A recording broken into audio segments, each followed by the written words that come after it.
Jay, that's strangely close to Daniel Jones from the Giants. Daniel, is that you? Beat the Chiefs. Show me. If the Broncos and Russell Wilson can show me that they can beat the Chiefs, then I will start believing. The crowd up. And so are this defense, and Kansas City won't snap the ball again. The Denver Broncos have beaten the Kansas City Chiefs. David Montgomery on the Lions, former Bear, gonna make this his revenge game for sure. David Montgomery gets the touchdown that ices the game. No!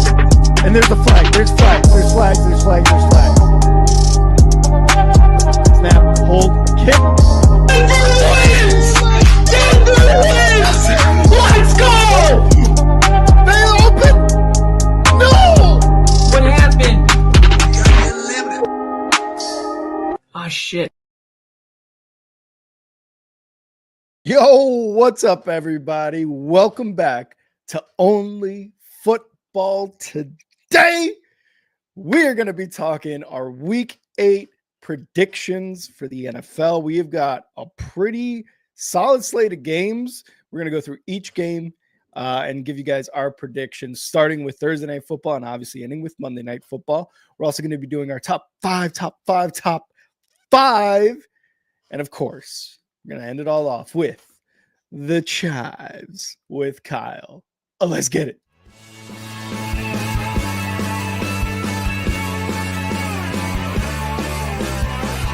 America is football. Football is America. Football is America.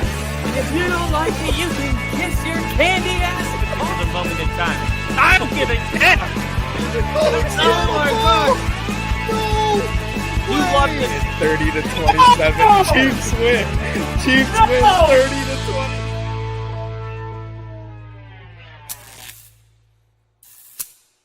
Woo! Ladies and gentlemen, welcome to the official NFL Week 8 predictions.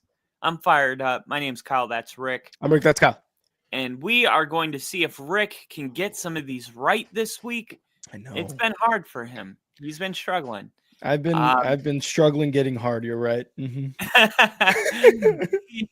We're going to start not with that. We're going to start with the Chargers and the Vikings. You know, this is not the first time Jim Harbaugh has played the Vikings as a Charger. He's done it as a player. Oh. And I take you back to the 1990s. I believe it was 1991, where Jim Harbaugh is the starting quarterback over the Chargers, and he goes in and throws an interception on the 17-yard line that ices the game for the Vikings.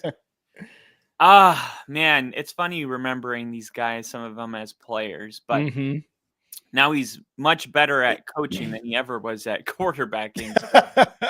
The Chargers have better odds, I would say, in this game. And I think the key factor is the Vikings' difficult short week after the travel week. And I look at this, and I may be the only one that pays a lot of attention to it because, you know, last week we had that game against the Giants, and I think a lot of people just forgot to consider we declined taking the bye week after the London game, which is always a tough thing to do. Now, we were able to score 33 in the fourth and make it a dub, but it's difficult for teams to go to London and then come across the country.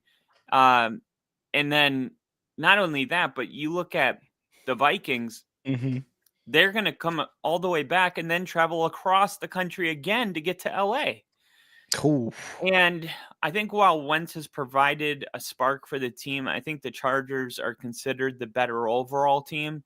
I think a couple of weeks ago, people were just kind of like, oh, sell all of your Chargers stock. And it's funny because, like, yeah, I said this the other day, like, you're only 3 games away from people having an entirely different picture of you. You know? And they went 1-2 in that stretch. They didn't even go winless in it, but yet now it's like, ooh, what do we do? Do we go with the Chargers at home in their throwback uniforms with Justin Herbert, or do we take the team that just traveled from London to America just to go from Minnesota to LA with a quarterback situation that we don't understand. This is a pretty easy one for me. Like I'm taking the Chargers at home, and I don't think the NFL schedule planners did Minnesota any favors this week. I think this is an easy W. Maybe the score will be close, but the Chargers ultimately win this game. I would be shocked if anything other happened. Yeah, I think I've also got to go with this just because of the travel. The Vikings just lost to the Eagles last week, and the Eagles were struggling going into that game. Like it didn't seem like the Eagles were going to go into that game and beat the Vikings because of, the defense that the Vikings can put pressure on the quarterback, just the offense in general. But the Vikings look like a team that unfortunately look really lost right now. And you said it specifically at the quarterback position. Carson Wentz, started a couple weeks ago or about 3 weeks ago, whenever it was that JJ McCarthy was injured. And he looked decent. Like we were like, Kevin O'Connell's in his bag again with these quarterbacks. Like we talk about all these other coaches, right? And it just hasn't really translated into anything like you see like a Daniel Jones, like a Darnold from last year, et cetera, right? Whereas the Chargers, like you said, like they're still very much in the conversation of a playoff team, possible division winner. Although I think the Broncos right now are in first place. Remind me, Kyle, are the Broncos in first place right now? They are, right? They are in first place. They are. Actually, I think the script writer just hold on. Hey, are the Broncos? Do we stay in first place? I'm sure you guys could hear that. Okay, thank you. Thank you very much. Kyle, what did the script writer say, Kyle?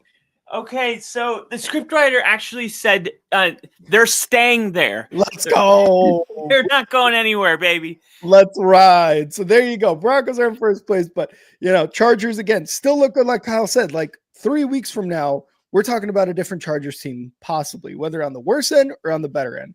And you had mentioned about Harbaugh, how he beat the Vikings as a starter back in '91. He also has another crazy thing he can do on tonight, actually. Cock push-up?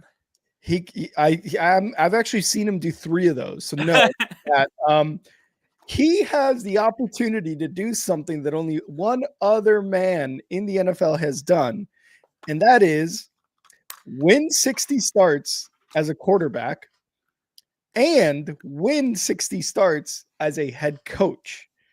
So if he wins tonight, he ties that record with none other than Van Brocklin, who we all know and love. Van Brocklin, you know who Van Brocklin is, right? Of course. Yeah, everybody knows who Van Brocklin is. But he's got something. If he wins tonight, he can actually tie that record, being 60 as a starter, winning 60 as a head coach. So given that information as well, and how the Chargers are still very much in the conversation and still very much a threat in the AFC, I got to go Chargers here. They're at home. Again, the travel with the Vikings, and this record is on the line for Harbaugh. Give me the Chargers to take a dub. Okay, how many games has Jim Harbaugh won in the NFL total? Is it 60? I don't know if it's exactly 60. I think it's like the minimum 66. Of 60. 66. There you go. He compiled a record of 66 and 74.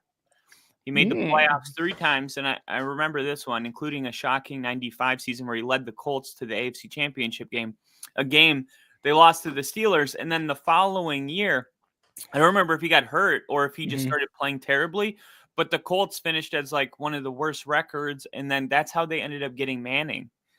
Oh, wow. I remember I did a short on this like 3 years ago. It's kind of coming back now. Okay. Good. Should be a good game. The Chargers posting their social media posted like, this is what a real throwback looks like, because Denver released their throwback, and it's like, oh my God, you guys are ridiculous. You don't even know what you like. Like everybody wants the powder blues, so you make that your thing. And now all of a sudden these old uniforms are really cool again. It's like, dude, whatever. Somebody said their yellow uniforms that made them look like the Minions. Oh my God, That's so funny. That's so funny. But yeah, now all of a sudden those 2000s are hot shit after being begged to take them off as the alternate and make the powder blues our everyday uniform. All right, we'll do that. Can we get the old Navy blues back, baby? Like, those were sick. God, those guys are ridiculous. They don't know what they want. The Falcons are taking on the Dolphins. Okay. We got this game in Atlanta after Atlanta had one of their worst games of the year. Not their worst. They lost 0-30 to the Panthers, but one of their worst. I think there was a lot to like in this game, even though it wasn't clicking. I like Darnell Mooney coming back. I like that he had like 7 targets. It wasn't clicking in this game, but it gave me the feeling that it's going to be clicking maybe this week. I have Darnell Mooney on my flex. Ooh. I'm going to probably keep him there. The Fins are just the like we've talked about it, so we don't have to rehearse any of this. But the Dolphins are in a bad place, and without like talking too much about a game that I don't feel like there's really much to talk about, I'm going to take the Falcons to get the win, and this should be a nice little home win to. Yeah, and I said it all year. Like they're going to win 2, they're going to lose 2, they're going to win 1, lose 1. Like this is the Falcons, and if every time they win, you're like, oh my God, they're going to be in the NFC Championship. It's going to be a tough year for you, but just know that they're going to be a 9-win team, and just be okay with it because they're going to win games like this. Yeah, I like you said, not to spend too much time on this one either. The Falcons, I think, are going to win this one, especially in Mercedes-Benz Stadium against the Dolphins. We know that the Dolphins are just bad vibes all around. Tua's playing like absolute garbage. Quinn Ewers came in for him the last game. And I think that just goes to show how much confidence Mike McDaniel has in his quarterback. and in Quinn, and possibly, I mean, Quinn Ewers, he looked at, dude, this is what McDaniels did. He's like, man, Tua's playing like shit. And then he's like, Quinn, let's go, dude. Sideline. There was after the third pick, he was like pointing at Tua, saying like, "Get off the field." Oh my god! Oh my gosh! Oh god! It's just so bad. Everything in Miami is it's bad. So it's dog shit. There's really nothing to like on the Dolphins side right now. They're like up. Honestly, Kyle, if you told me that the Dolphins and the Saints were going to play this week, I'd probably pick the Saints. That's how bad I think everything's happening with the Dolphins in Miami and everything. And you're going to see a turnover of talent and coaching. If not within the next few weeks, at least definitely during the offseason. Now the Falcons. I'm going to light a candle in the memory of McDaniels. of the greatest show on surf. And the Falcons, they just got all the weapons. Like you said, like the Falcons are this weird team over the last few years where they win 2 and they look really good. People are talking about the Falcons, and then they lose randomly to like one of the worst teams in the league, and then they win 1 and then they lose 2. But this one's definitely going to be a win for the Falcons. I hope Penix is able to have a huge game because I think that's what Falcons fans really want. And like you said, Darnell Mooney, start him, put him at your flex, something. He definitely has the ability to make big plays with his speed and his route running ability. So give me the Falcons to take the W here. A huge win at home. I'm going to give a score for this one. I'm going to go 31-13. The reverse score. 31-13. Falcons take the dub. Michael Penix looks good. Darnell Mooney catches a touchdown. Bijan rushes for 2 and has 75 yards receiving. Let's just call it what it is. It's going to be a stomping. It's going to be a bird stomping on the Dolphins. Usually a dolphin would kill a falcon, I think, out in nature, out in the wild. But I think the Falcon's going to poke its eye out. It's going to grab it with its claws and take it to its other falcon family. All right, calm down now. All right, that's enough. Your kid's watching this. All right. So yeah, Rick's got the Falcons. Next up, And a shout out to everyone in the chat. I see Lily, Jinja, some others. Oh, Continue to let it roll. We want to see yours as we go. We show us yours.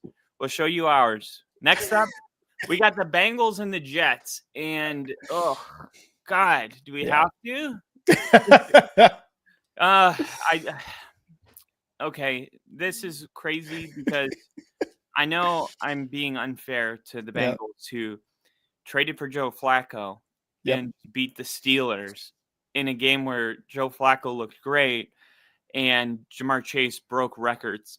So let me watch this back a little bit and say, look, the Bengals have a golden opportunity to win this game and be 500, which I think a couple of weeks ago we thought they were on their way to 2-14.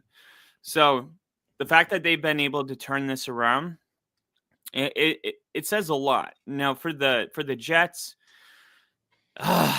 their coach, I keep trying to stick up for him, but it's getting weirder. He's just getting more strange at the podium. He went on a couple days ago and said now he knows who his quarterback's going to be, but he's not going to release that detail to the public because it's a unique opportunity because the defense doesn't know who to game plan for. I don't feel like they're that different. It's like, I don't think their offensive play caller is like so genius that he's like, oh, I got this whole other like scheme and identity with Tyrod Taylor. Like you plan so much around Tyrod Taylor, right? Like, come on. Like, it's not like you got Joe Burrow and Justin Fields. I could get that where it's like, oh my God, are we going pocket quarterback or are we going to get a lot of RPO? Like, no, it's like, it didn't look any different when we saw Tyrod Taylor last week. So why would it this week? I mean, I don't know what they're doing. The quarterback situation and the uncertainty and the potential coaching changes, that offensive coordinator, it's creating a perfect get right scenario for the Bengals. And after winning the way they did last week, I'm going to say that the Bengals are going to get this done. I'm going to hold my breath and I'm going to take the Bengals and I'm not going to bet any money on it. Very, very smart of you, Kyle. I don't think anybody should. The Jets, everything that Aaron Glenn has done is just, he, unfortunately for him, and maybe you'd agree with this, Kyle, he looks and talks to the media like a first-year head coach. Like, this is like prime Eberflus last year. Last year with the Bears, Eberflus was at the podium, looked lost. So I know exactly what this looks like. And that was Eberflus's third year. So, Aaron Glenn doing this in his first year, to be honest, it actually gives me some faith that he's probably going to look back at the season and be like, that's where I fucked up. Yep. Don't do that anymore, because you have things that happen like that with Dan Campbell, with Sirianni. Their first time at the podium talking to the media, you're like, yeah, this guy's a first-year head coach. So again, it gives me confidence that at least Aaron Glenn's getting this out of the way because Sirianni and Dan Campbell have gone on to have very successful runs with their teams. Now, the one thing that I think is confusing about Aaron Glenn too in this situation is Woody Johnson, the owner of the Jets. He said he's got the utmost faith in Aaron Glenn, which as an owner, you made the decision to hire him. I think you should, at least you were involved in the hiring there. He hates Justin Fields. Woody Johnson hates Justin Fields. He was quoted as saying, if we could complete a pass, it would look good. Yep. It's hard when you have short on it. What's that? Oh, yeah, it was a short you did. Exactly. So, and it's hard when you have a quarterback with a rating that he has the ability to do something. It's just not vibing or whatever it is that he said, some sort of old school term that he used as an old man. But if you look at any head coach with a quarterback like that, you're going to see similar results. If you go across the league, you have to play consistently at that position. And that's what we're going to try to do for the remainder of the season. So he hates Justin Fields and in a sort of roundabout way is saying, put in Tyrod Taylor, not directly, obviously, but almost like speaking through the media. He's like, dude, I don't know. I don't think we can do it with Justin, but I have the utmost faith in Aaron Glenn. So good and bad, right? Now the Bengals, like you said, this could be an absolutely awesome game for them, especially given the fact that they were able to win last week against the Steelers, are second in the division, even with a losing record at 3-4, and have the ability with Joe Flacco to really get back on that like the right direction, I guess you would say. There's a lot of talent on the offense. The defense just needs to hold and has been holding in certain situations. So it's kind of promising for Bengals fans. You got Joe Flacco and you're just like, thank God. We got a Joe there at QB, which is what I've been saying. All you need is a Bengals fan. You need a guy named Joe at the quarterback position.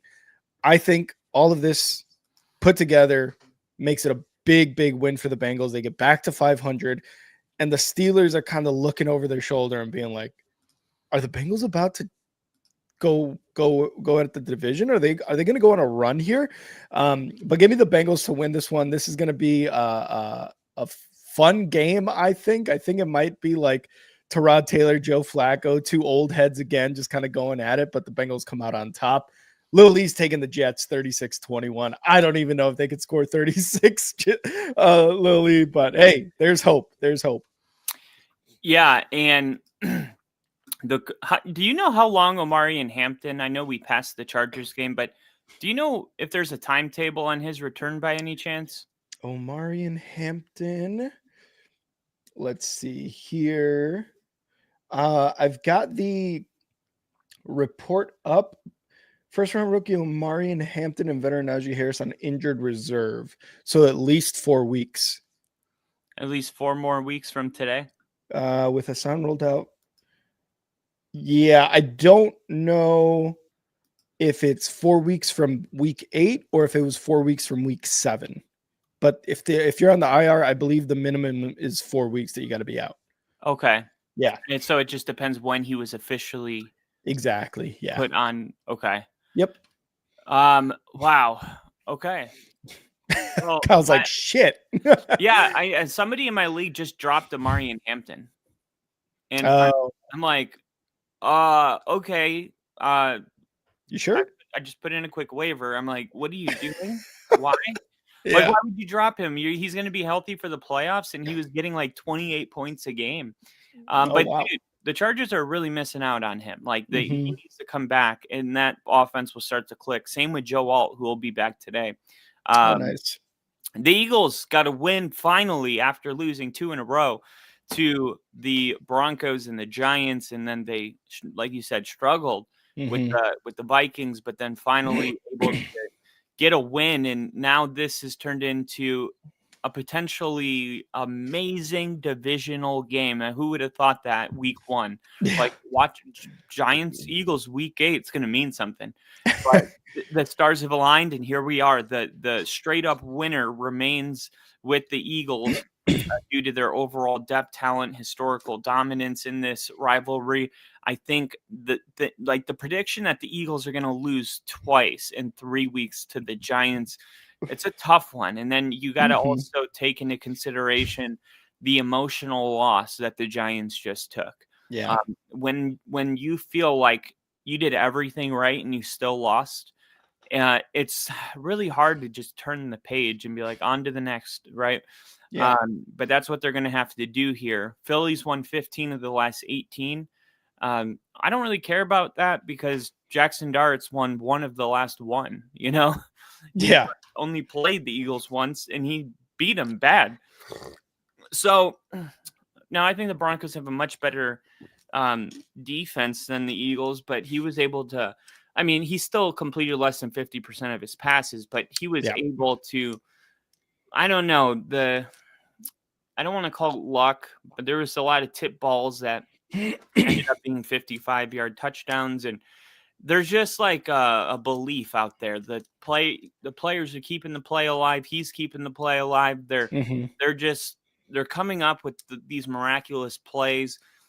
They have that belief, which ironically enough is what Russell Wilson's preached from the podium his entire career. Yet it's Jackson Dart replacing Russell Wilson that instills the real belief in this team. And Russell Wilson just clapped back at Sean. I don't know if you saw this. I saw that. Yeah. He posted that. And just really quick, what did you think of that? Because I can clip that. What did you think of that? The exact clip was like, he called Sean classless because Sean said he was hoping, he was texting the owners of the Giants and he was saying, I was hoping you wouldn't make the quarterback change until after we played them, insinuating that Jackson Dart would be the tougher opponent, which is objectively true. Now there's people I was watching on SportsCenter yesterday going, he is a classless bum. And I'm just like, what are you guys so mad about? When Sean Payton? Truth? Yeah, Sean Payton's a classless bum. I'm like, look, if the truth hurts your feelings that much, like, I don't care. I really don't care. Now you can say like some things are better left unsaid. I can agree with that. But if it make you so mad that you're gonna call him a classless bum because he was clearly just talking to our media and keeping it, as the kids say, 100. And it's not, there's no lies detected in this. Like, we all were hoping for Russell Wilson.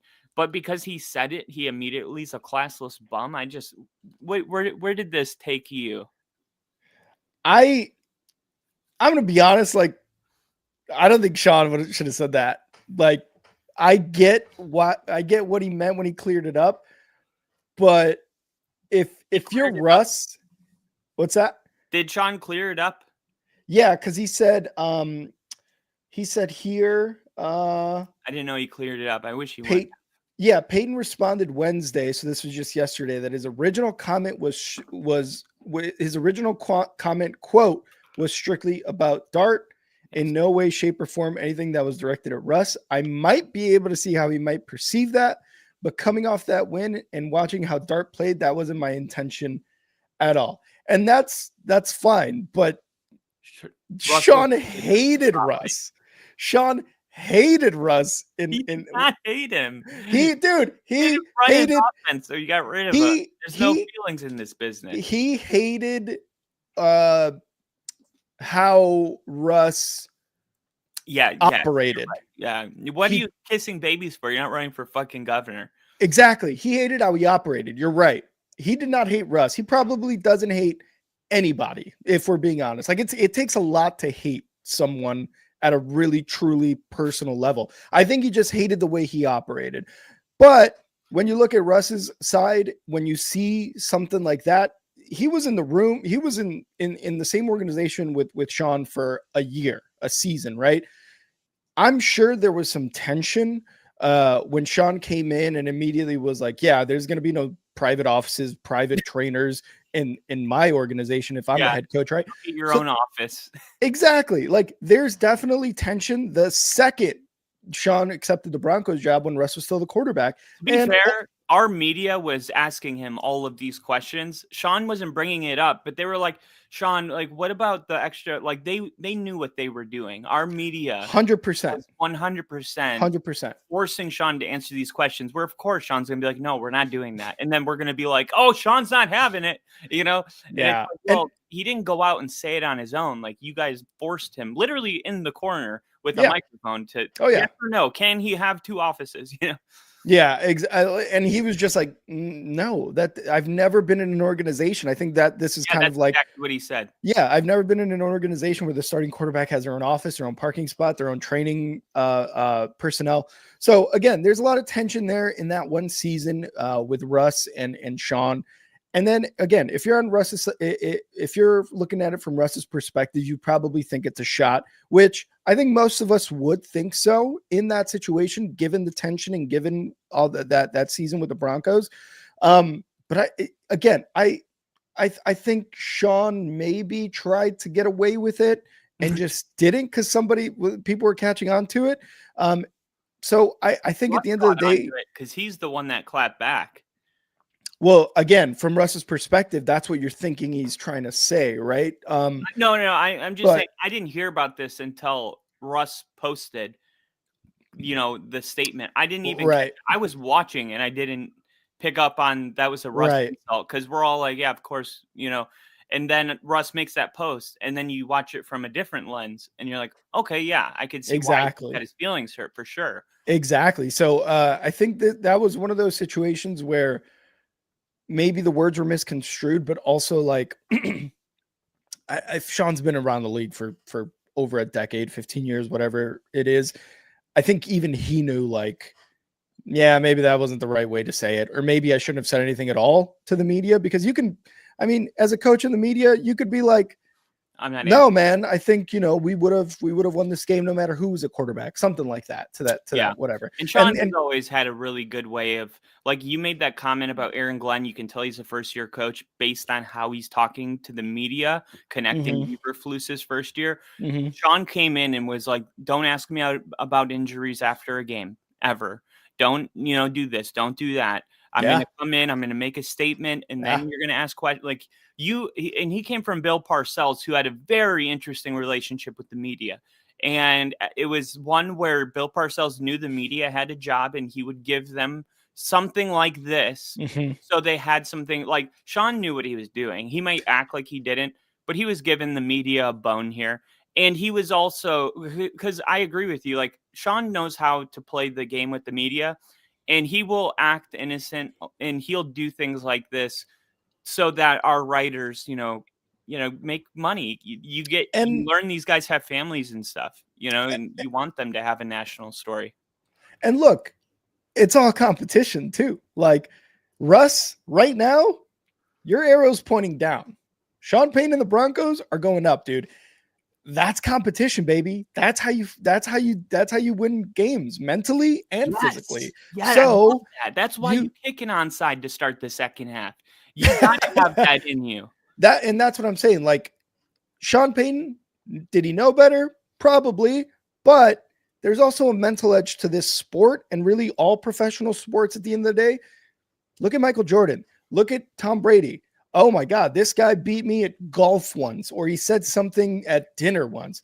I'm going to kick his ass. And this was already post game to beating the Giants. But hey, man, if Russ is going to take that personally, then guess who won? Not only on the field, but in here. And it was Sean at the end of the day. So Russ can say all he wants and can take offense. At the end of the day, he's not the starter, and is probably going to be out of the league very soon, unfortunately. And Sean won. Now, what do you think about this game with Jackson Dart, bouncing back after? This is another distraction. I don't know how much it's affecting the Giants, but all these little things, what did they say? It's not the mountain that wears a team down. It's the thorn in your heel. It's the little things over and over and over. Right. And I don't know if the Giants are at that point. I don't know what the Giants really are. I don't know. We've seen them dominate the Eagles. We saw them dominate Denver for 3 quarters. And now there's a lot of people, because of the way they lost, predicting them to finish around 500, where I think, are we just throwing away that possibility where the Giants win 90% of their remaining games? Because I'm not so sure we should yet. Where are you at with this game? Yeah, I don't know about this game. This is a divisional game. Obviously, we talked about the Giants winning the first one against the Eagles. I don't think the Eagles are going to let this one slip. I really do think the Eagles and the Cowboys are headed for a clash of who's going to win the division.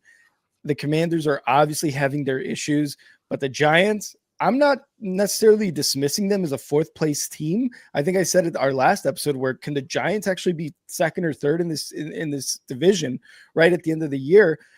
And I don't think the Eagles are looking at this as a for sure win, or being like, oh, they won one, we're taking the next one at home. No, I think the Giants are definitely one of those teams that are very frisky and that you got to take seriously, man. With Jackson Dart and Scatabo there, like, those are 2 guys who love to, like, hit people and get hit, and will probably have CTE in like the next 5 years. So I don't know that we could just dismiss the Giants, because I think throughout the entire season, they're going to be a tough game. And they're going to be able to win some of those. I don't know if they're going to have I could see them have an 8-9, 9-8 type of year. Really. Like, I think it's going to be very much at or above or below 500. Really, I'm starting to think there's going to be a 3 or 4-way tie at 9 wins in this division. And if you would have said in the beginning of the year, hey, this division's going to be very close, I would have been like, okay, that's not that crazy. Commanders, Eagles. Yeah, not one team's going to win 10 wins. I think I'm thinking that's where this is headed. This happens every now and then. You got 3 8-win teams and 1 9-win. So, I just don't know if it's going to be there's no team without a 10-win season. I'm starting to get there. That's just me, I get though. You. No, I totally get you. We're week 8 right now, and it's like who's winning the division, right? Like it's still very much a question. And the Eagles, the Giants, they have to be opportunistic about where this division's at right now, because no team has the Eagles, for what it's worth, they're 1-2 in their last 3, and their last win was not impressive. And if they lose this, they'll be 1-3 in their last 3. And Saquon Barkley continues his most rushing yards this season's 85 yards.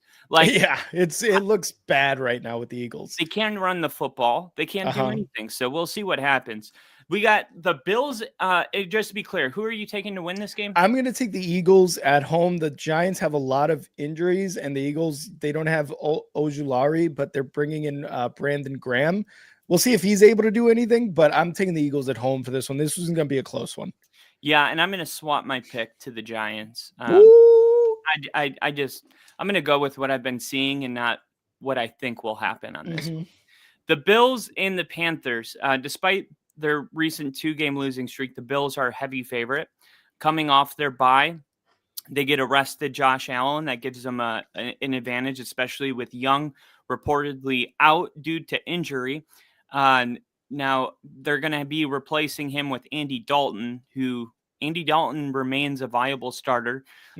We've seen him come in, and usually he will just pepper the number 1 wide receiver with targets, like how Joe Flacco did with Jamar Chase. I expect big games out of wide receivers that have underperformed all year. Xavier Legette, guys like that you're like, what happened to him? Expect him to have a top 10 fantasy day. I think that's possible. But overall, this is a get right spot. I know I said that a couple times, but this just looks too good for me to pass up on. I think the Bills get the win against a Carolina pass rush that has struggled to pressure opposing quarterbacks, and Dalton Kincaid's probably going to have a big game, and they really do need it is very crucial now because of all the injuries they've been dealing with. They need Keon Coleman to emerge as a clear number 1 wide receiver. He needs to have multiple touchdowns. He needs to go over 100 yards. And this needs to be a dominant win. And I know there's a lot of parity, and I think the Panthers are a lot better than people think. So I'm telling you what the Bills need to do. I don't think it's going to happen. I think it's going to be a close game. The reason why I think their Panthers defensive coordinator, I think he's the best, or I think he's the 3rd best in the league. I think he's going to be a future head coach. They're doing so much, and they don't have a ton of talent, but they're doing so much with what they have.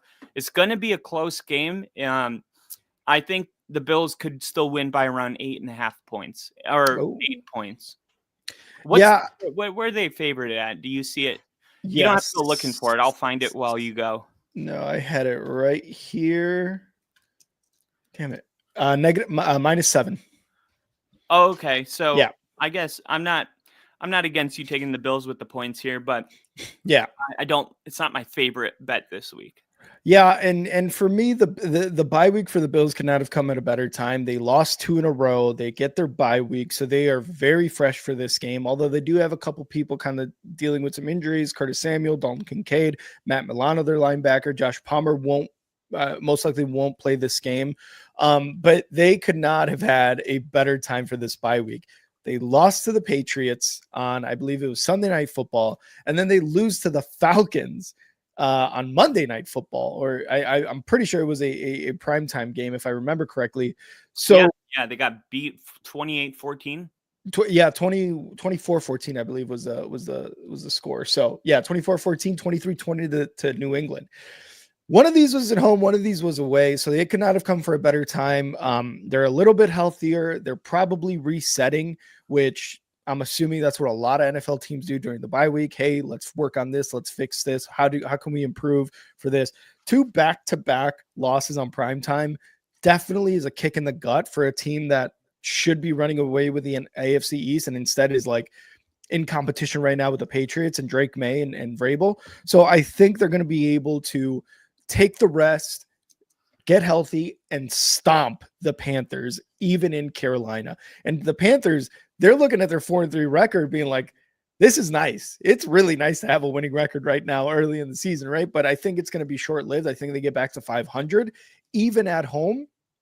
Even though JC Horn had a really good game last week, Bryce Young is looking a little bit better. Like, this offense is starting to do a little bit better.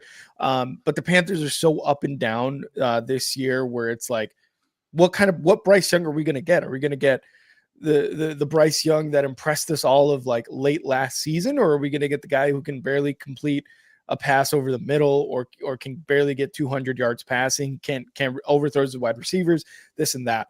I think the Bills are going to take this one pretty convincingly. I think they're going to stomp the Panthers. So give me the Bills to win this one. All right. The following week, we got the following game. We're not going to skip to week 9 now. Right before we get to the Bears. Let's go. Playing the Ravens. We talked about this game. This has been in the talking points for 3 weeks now for us. We talked about it after the Ravens lost, and we talked about it after the Bears won against the Commanders. We talked about this being a potential turning point for both franchises. The Bears win this game, and they move to 5-2. The reason 4-2 isn't as good as 5-2, besides the obvious that it's one less than 5, it's because it is very easy to lose 2 games in a row in this league. You just saw the Bills do it. Now the Bears are going to put themselves in position to, you can lose 2 in a row down the road. You don't want to, but if you do, you still maintain that winning record. So winning 2 in a row after that puts you right back. These things matter. And if the Bears want to compete in the NFC North, this is the way they need to be thinking about these games. Yep. This is a tough one as far as predictions go, because Lamar Jackson returning from injury following the bye week. The odds makers, they're factoring in the difference that Lamar Jackson makes to the Baltimore Ravens offense. Believing a healthier Ravens team has a chance to win at home against a really hot Bears team right now. This is still viewed as the Bears being an underdog win, if that's where you're going with it. And I think the Ravens are going to win, but I don't want them to. Like, I want the Bears to win this one. So give me the Bears. Give me the Bears. Let's go. The Bears on the road. Let's go. And look, I need Lamar to have a big game for my fantasy. I've had Daniel Jones slinging it the last couple of weeks. So things haven't been too bad. And everyone's like, dude, you were supposed to be suffering without Lamar, and Daniel's putting up 40 points a week. So like, look, I can't complain, but I just put in a waiver to drop Daniel for Amari and Hampton. So if I'm putting all my eggs back in the Lamar Jackson basket before I even see a game, I don't know if that's smart, but I'm just gonna expect that we're getting the Lamar Jackson that we've seen the last couple of years, and I think even if the Bears play a really good game, like, Lamar Jackson's still gonna put up a ton of points in this, and this is gonna have to be the Bears win 38-35. I don't see the Bears winning a 17-14 game. The question is like, okay, you've slowly seen Ben Johnson dialing more things up, and this is how it happens, whether it's Sean Payton or Ben Johnson. The coach gets there and the fans go, why isn't the offense getting Luther Burden more involved? Why isn't he doing this? Why isn't he doing that?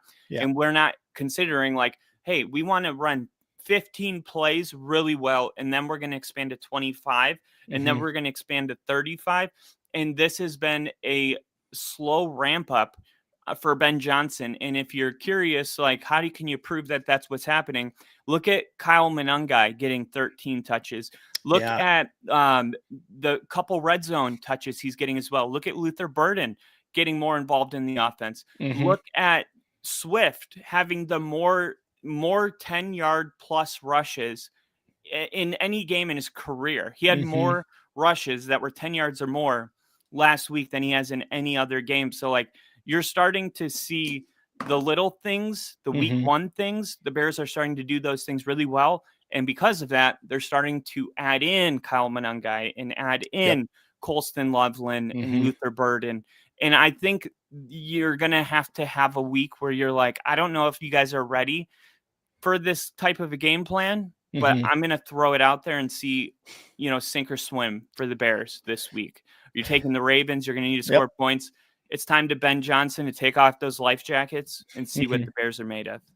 Yeah, and the biggest thing you mentioned there was using Monangai and getting Swift and really the running game in general back to an actual NFL running game, right? Like he was a guy who ran the ball a lot in Detroit. Obviously you look at the plays like the stumble bomb, the laterals, the double laterals behind the line of scrimmage, and a passing touchdown to Goff or something like that. And you're like, this guy's a genius. But he had David Montgomery and Jahmyr Gibbs, and even before that, it was DeAndre Swift and I forget his name. The other one, Johnson. No. In Detroit, it was DeAndre Swift and I forget his name. But either way, like he's had Jamal Williams. Thank you. So Jamal Williams, like he had two running backs pretty much his entire time in Detroit that could run the ball really, really well. Jamal Williams was more of like a tough rusher, goal line type of guy. DeAndre Swift was a little more shifty. And he led the NFL in touchdowns. Yeah, Jamal Williams did. Yeah. So there you go. Like if you can establish the run like Ben Johnson has over the last 2 weeks, that opens up the pass game, right? Now, Caleb Williams obviously struggled quite a bit last week against the Saints in terms of passing the ball. But luckily for us, Monangai and DeAndre Swift were having really big games. DeAndre Swift has gone over 100 yards rushing for two weeks in a row now. I think that Ben Johnson and the Bears are going to be able to run the ball against the Ravens defense.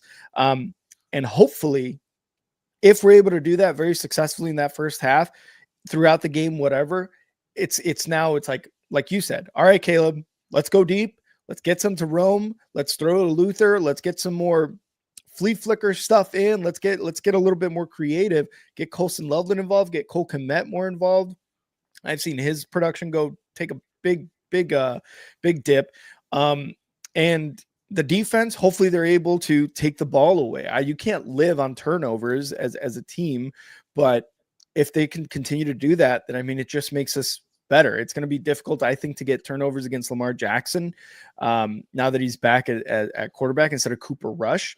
But I think the defense has improved so much over the last couple weeks, stopping Krosky Merritt in terms of rushing yards and Alvin Kamara, like really limiting those two backs who have, Alvin Kamara's got a career worth of being a very good running back, and Krosky Merritt's having a pretty incredible rookie season. So to stop those two guys for 2 weeks in a row as a defense, like Dennis Allen is really getting these guys back into what Chicago Bears football has kind of always been about, and that is defense being a huge factor in games and taking the ball away, and the run game being super effective. It's just now we actually have a quarterback who has the arm talent and able to get the ball to his, 10 targets, 10 weapons that he has on his offense. It just now Caleb and that passing game needs to take another step forward and really, really give it to the Ravens this week, because yes, Lamar's back and it was a hamstring injury that got him out of that game in week 4. But yeah, they really need to take a step forward. I think the Bears can win this game. I know what you're saying with like the 38-35, like it's got to be a really high scoring game. I'm going to go a little bit lower. I'm thinking 31-28 is probably going to be something. That's fair. Yeah. I get it. I get carried away. That's what no, but I totally get it too, because Lamar Jackson's back. You still got Derrick Henry to worry about. Zay Flowers can still be a threat. Mark Andrews can still be a threat. It's just the defenses for both sides can let up a lot of points. I'm going to go 35-31. I think 30s both teams. Okay, yeah, and it could be a 31-28 or 31-30 for me. I think the Bears do come out on top, though, and are able to go for 5 in a row and match their win total from last season in Week 8. Yeah, that to me is freaking incredible. So I think the Bears are going to take this dub, and go 5-2 and really, really start to become a pain in the ass in the Packers and the Lions side in the NFC North. So Bears win in Baltimore. 31-28. Let's go 31-28. 31-28. Love it. And Yeah, man. Anytime you get to your win total and you're at the halfway point of the season from the previous year, it's just, I can't tell you how good it feels like. And you're That's going so to get nice. it, obviously this year, Can't but it wait. feels good to get it that early. Mhm. The next game we're going to be talking about is the 49ers and the Texans. And before I dove into this game, I just wanted to make sure that I have a very clear picture on Brock Purdy, who I have. I'm subscribed right now to a. It's like they give me real time updates on player injuries. Mhm. So I'm going to be able to give you guys that. I'm not going to go look for it now, but as we go on, I'll give it to you guys before this episode ends. But I'm going to, for the sake of predictions, I'm going to assume he's playing in this game. Yeah. And I think Purdy's status being up in the air last week and the week before, maybe this is the one where he plays. We know the 49ers have had to lean on Christian McCaffrey with Mhm. this team not playing well. I gave him my game ball last week for having 200 yards. Not even last week. That was just Monday night. Yeah, Purdy's not on the injury report either. Is he off of it? He's not on it. Yeah, for sure. Okay, good. So that is huge. Ricky Pearsall is another guy who's been dealing with that PCL injury with his knee. If they could get Ricky Pearsall back, hey, the 49ers might just be back. You know what I mean? Yeah. Like Yeah. they still got Brandon Ayuk and some other stuff, but do they have Juwan Jennings? Anything with him? I think he should. Juwan Jennings is not on the injury report. You only got Ricky Pearsall, Lenore, their defensive back, Bryce Huff, defensive lineman, Gross Matos, their defensive lineman, and offensive lineman Jake Brendel. Are those all limited? Some of these guys were limited, or some mispractice, like Ricky Pearsall because of his injury. Damn, I was hoping. So that's looking like Ricky Pearsall is going to miss this week, which is a bummer. But look, the Texans can't do anything right. I watched the Texans Seahawks game. It is rare for a team to have, I think it was 3 or 4 turnovers and that team, wins the game, let alone like the Seahawks were doing their best to let the Texans come back and the Texans just couldn't. And I said it, like, I want to credit the Seahawks defense, and I will. I think they're a top 5 defense. Just be really clear about that. But I think even a top 5 defense, if you are facing a competent offense, eventually they're going to expose you, and that's why you can't turn the ball over. Like, just because Denver has a top, I think they're the best defense, doesn't mean that we can turn it over 5 times and expect them to win those games. Like, if you're playing a good team, you're going to lose them. And that's where I'm at with the Texans. I don't think they're a good team right now. And that's a far fall from where they've been. Stroud's won 2 playoff games in his first 2 years. We've kind of just been like, yeah, at times the Texans don't look good, but we trust them to get it right because that's all they've shown us so far. And they don't have a running game. They have terrible play calling. They, aside from Xavier Hutchinson, like, I think like at times you're seeing the wide receivers get some separation, but the ball placement is horrific. And you can't even blame Stroud for it because he's getting crushed every single play. Like, he's dropping back and he's getting absolutely crushed. Like, if you watch the Seahawks game, you're like, I didn't realize how bad it was. The offensive line for the Houston Texans, it has to be the worst in the league. Like, it just has to be. It was so embarrassing at what they put out there. And I put the Seahawks up some, and I definitely dropped the Texans way down. I'm going to go with the 49ers. Like, I don't know if the Texans are even like 20th or better.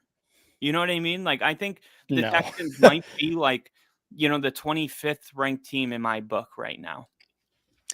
I thought you were talking offensively, and I'm actually going to look that up right now. Their defense is incredible, but it doesn't matter. Like, their offense can't do anything. So, their defense got 4 takeaways, whatever it was. They gave up 2 touchdowns in the opening 2 possessions, and then They pretty much shut the Seahawks out for like 2 quarters. And then it's just eventually it's too much, like 3 and out, 3 and out, 3 and out. The defense just comes coming onto the field, and it's like eventually they're tired, and they give up another play to JSN, and now they have 21. And it's like, and the defense is like, dude, like, give us more than, I don't know, 2 minutes to catch our, like. So yeah, they have a great defense, and if they had even a semi-competent offense, they would be the best team in the NFL. I can prove it just by before last week, they were giving up 12 points a game. Like, what? How are you losing so many games when your defense gives up 12 points? You just have to be like that horrific. And unfortunately, their offense is so horrific. I don't think children should be allowed to watch it. Like, it is that bad.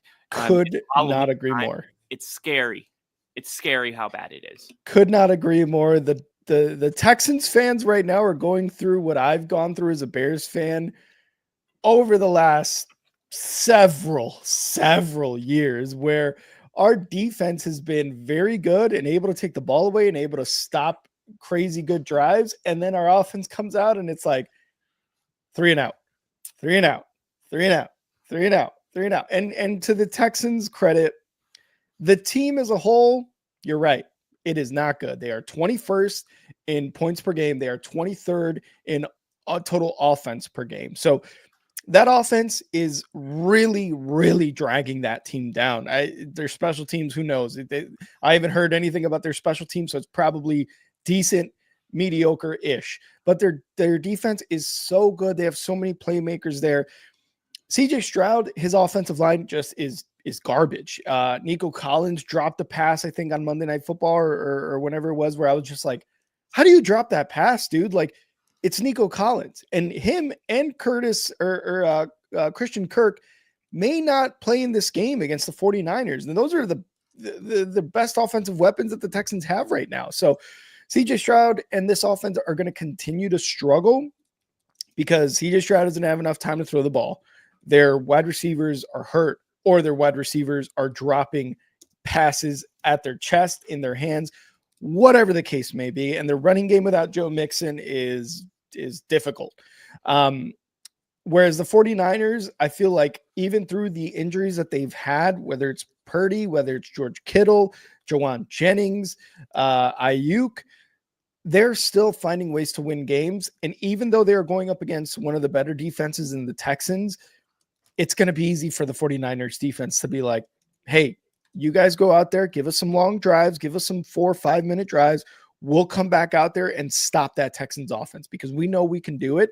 And they've shown that they can't go on long drives and score at the end of those drives. So I think this is kind of like a lopsided game, but it's also a lot of crazy stuff goes on in the NFL. So I with all that being said, I'm taking the 49ers to win in Houston. I want to say it's going to be a close game, but by close game, I think maybe it's like 7 to 10 points, honestly, like 2 scores minimum. And I think for the Texans, I think that's kind of like, phew, we only lost by 10. Thank God. So give me the 49ers to win. All right. You and I both. Have we disagreed on anything? I took the Giants, but I think outside of that, we agreed on every pick. Yeah. Look at that. It's been difficult to go against each other this yeah, week so it's far. been one of those weeks. The parity is starting to slowly separate. Yeah, true. Saints, Buccaneers. This is my upset. We got one more week. We got one more 1 p.m. game though. The Titans and the Colts, or no, that's a Browns Patriots. The Patriots? Yeah. Oh, the Patriots and Browns, right? Yeah, right. yeah.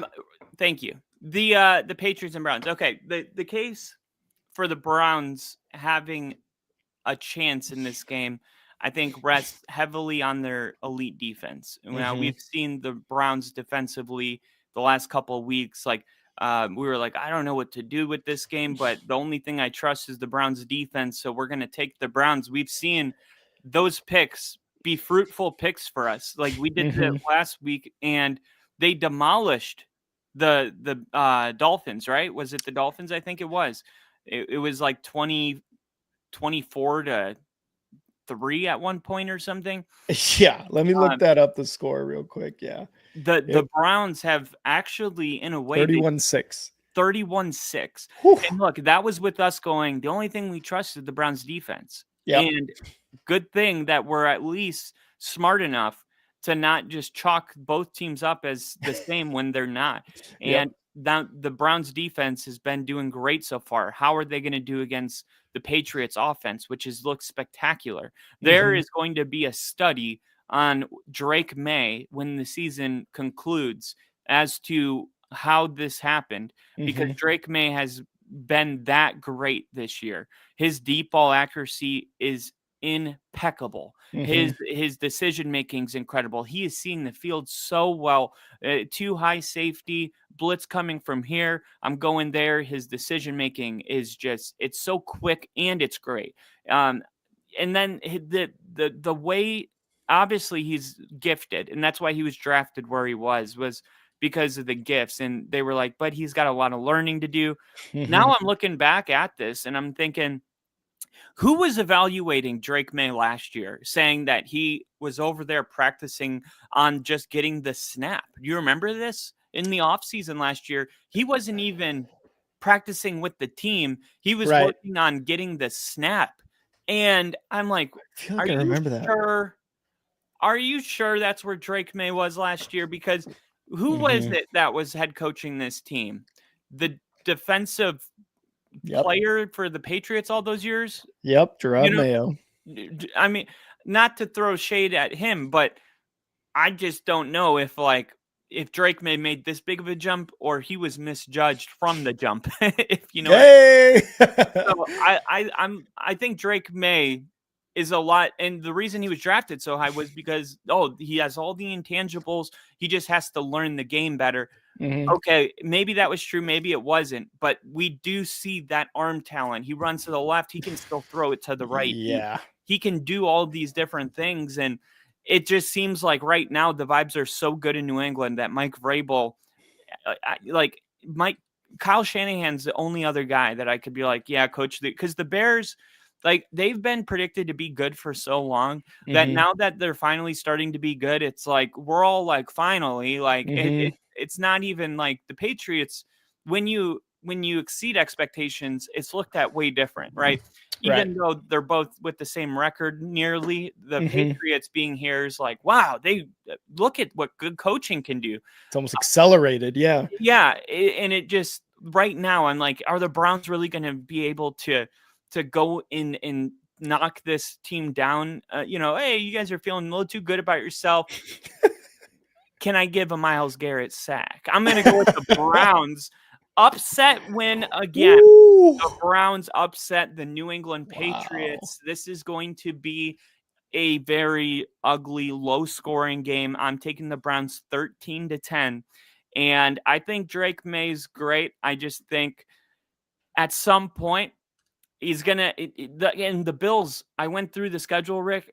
If the Patriots don't lose, because their next games, it's like the Browns, the Saints, the Titans. The Bills have tough opponents, and the Browns, the Patriots already have a better record. So, the Bills need the Patriots to lose a game like this.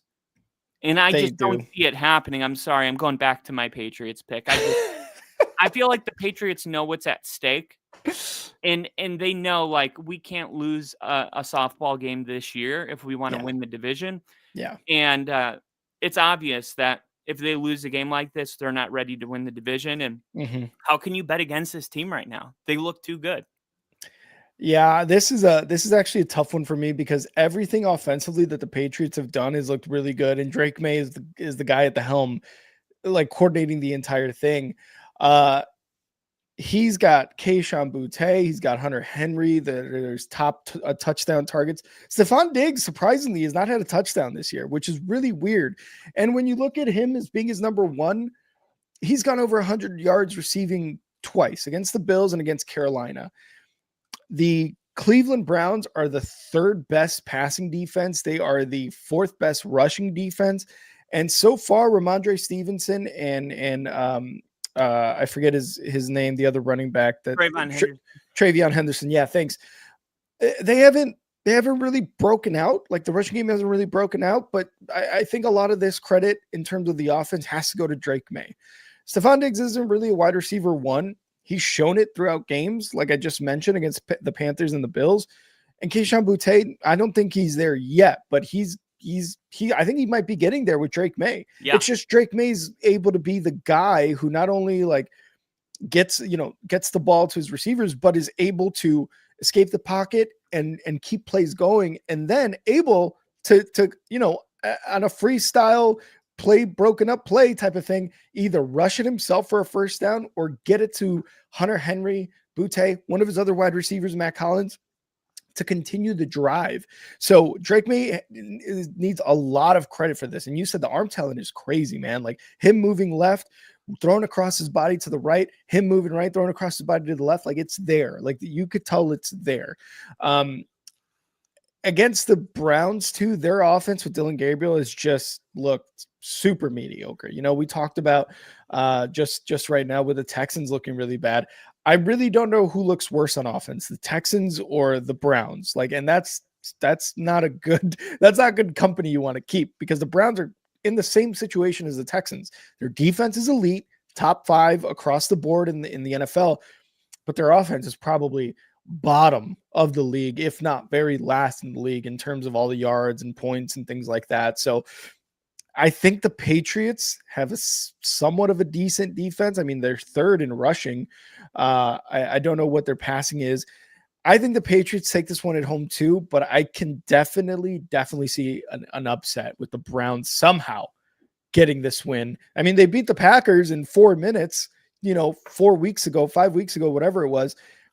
Maybe they can upset the Patriots. I just don't think that it's going to happen. I think the Patriots are going to take this at home, but I can absolutely see this being a very, very close game, like a 17-13, a 14-10, defensive struggle, because the Cleveland defense is very, very good. Yeah, that's where I'm at. And Jerry Jeudy, his knee injury, he was back at practice Thursday after missing practice to open the week on Wednesday. He should be good to go. And Myles Garrett officially off the injury report with that elbow injury. So the Browns getting some guys back that they're definitely going to need if they're going to pull off an upset. Next, we got the Saints and the Buccaneers, who I was so eager to get to that I skipped the Patriots game. The reason I'm eager to get to it is because this is my upset pick this week. Oh, the Saints are appealing to me because the Bucs are in a classic trap spot. They're traveling on a short week after a tough Monday Night Football loss, and they're dealing with the Mike Evans loss, playing at home as underdogs. I think the crowd's going to be into this one. These are divisional games, and while New Orleans is definitely in rebuild mode, so they have a poor record, the divisional games in the Superdome creates an ideal spot for an upset any week. I'm going to take the Saints as my upset this week. Wow. I honestly kind of like that.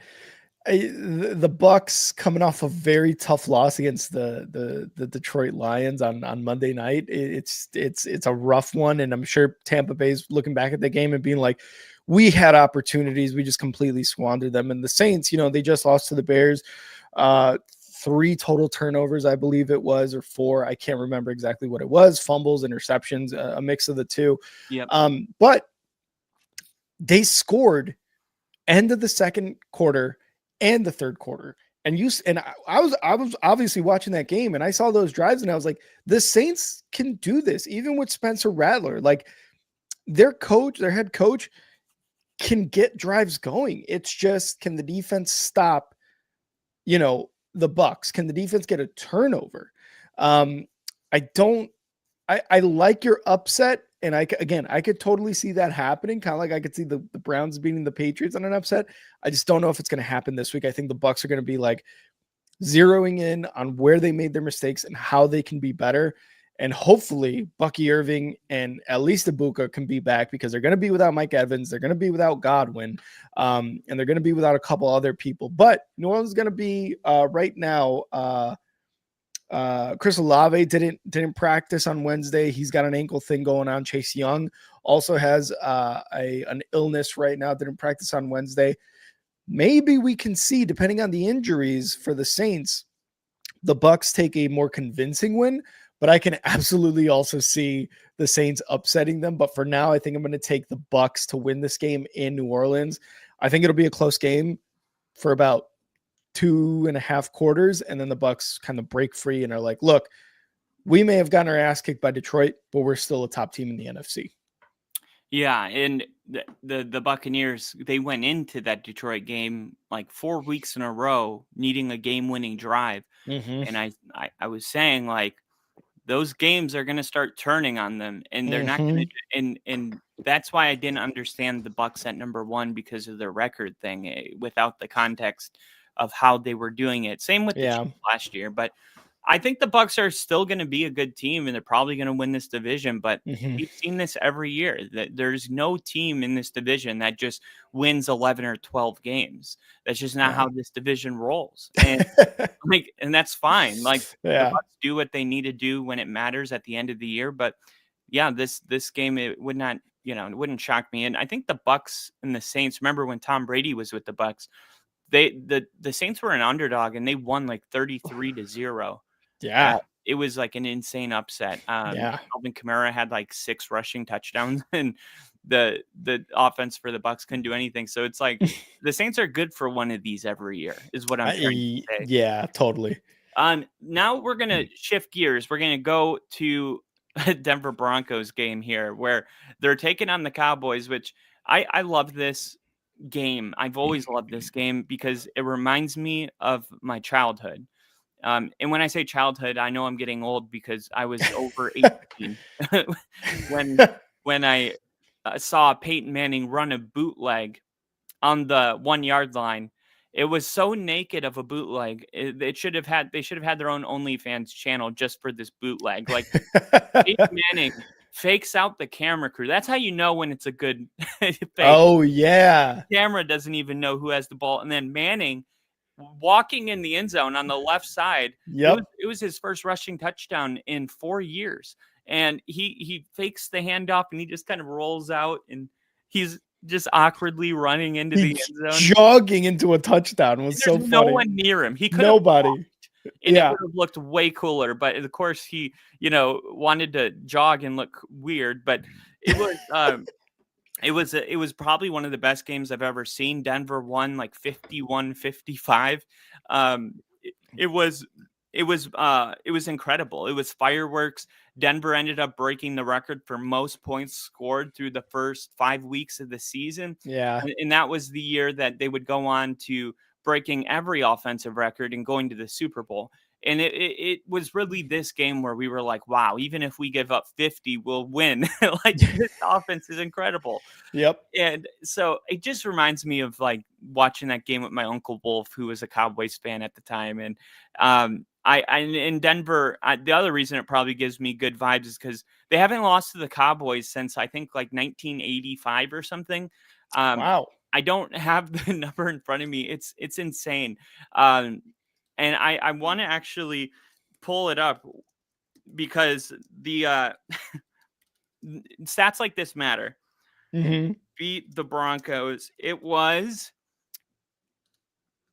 When was the last time? Okay, here it is. Here's their last 14 results. So you would have to go back all the way to. Nope. There it is. 1992. Wow. The last time the Broncos beat the last time the Cowboys beat the Broncos, it was 1992. So 33 years ago.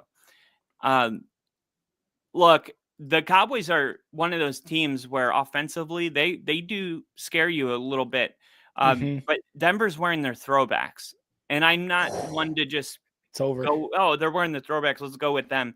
They've never lost in those uniforms. They're going to have, they go all out. They paint the whole field. The side of the banners, it's all 1985. It's a vibe. And if you guys haven't watched a Broncos game in their throwbacks, it's more than the uniforms. And I would just urge you to check it out for yourself. Hell yeah. But the Cowboys, what they do best, really, they throw the ball deep down the field. Denver leads the league in pass rush. They're not going to have time to throw the ball deep is what I'm really trying to say. Like the Cowboys do that really well. Denver is going to break the Bears record probably this year with the most sacks. If you look up who's top 5 in sacks this year, Denver has 2 players in the top 3. It is insane what Nick Bonito and Jonathan Cooper are doing. So this is a game where I think it'll be a close game again.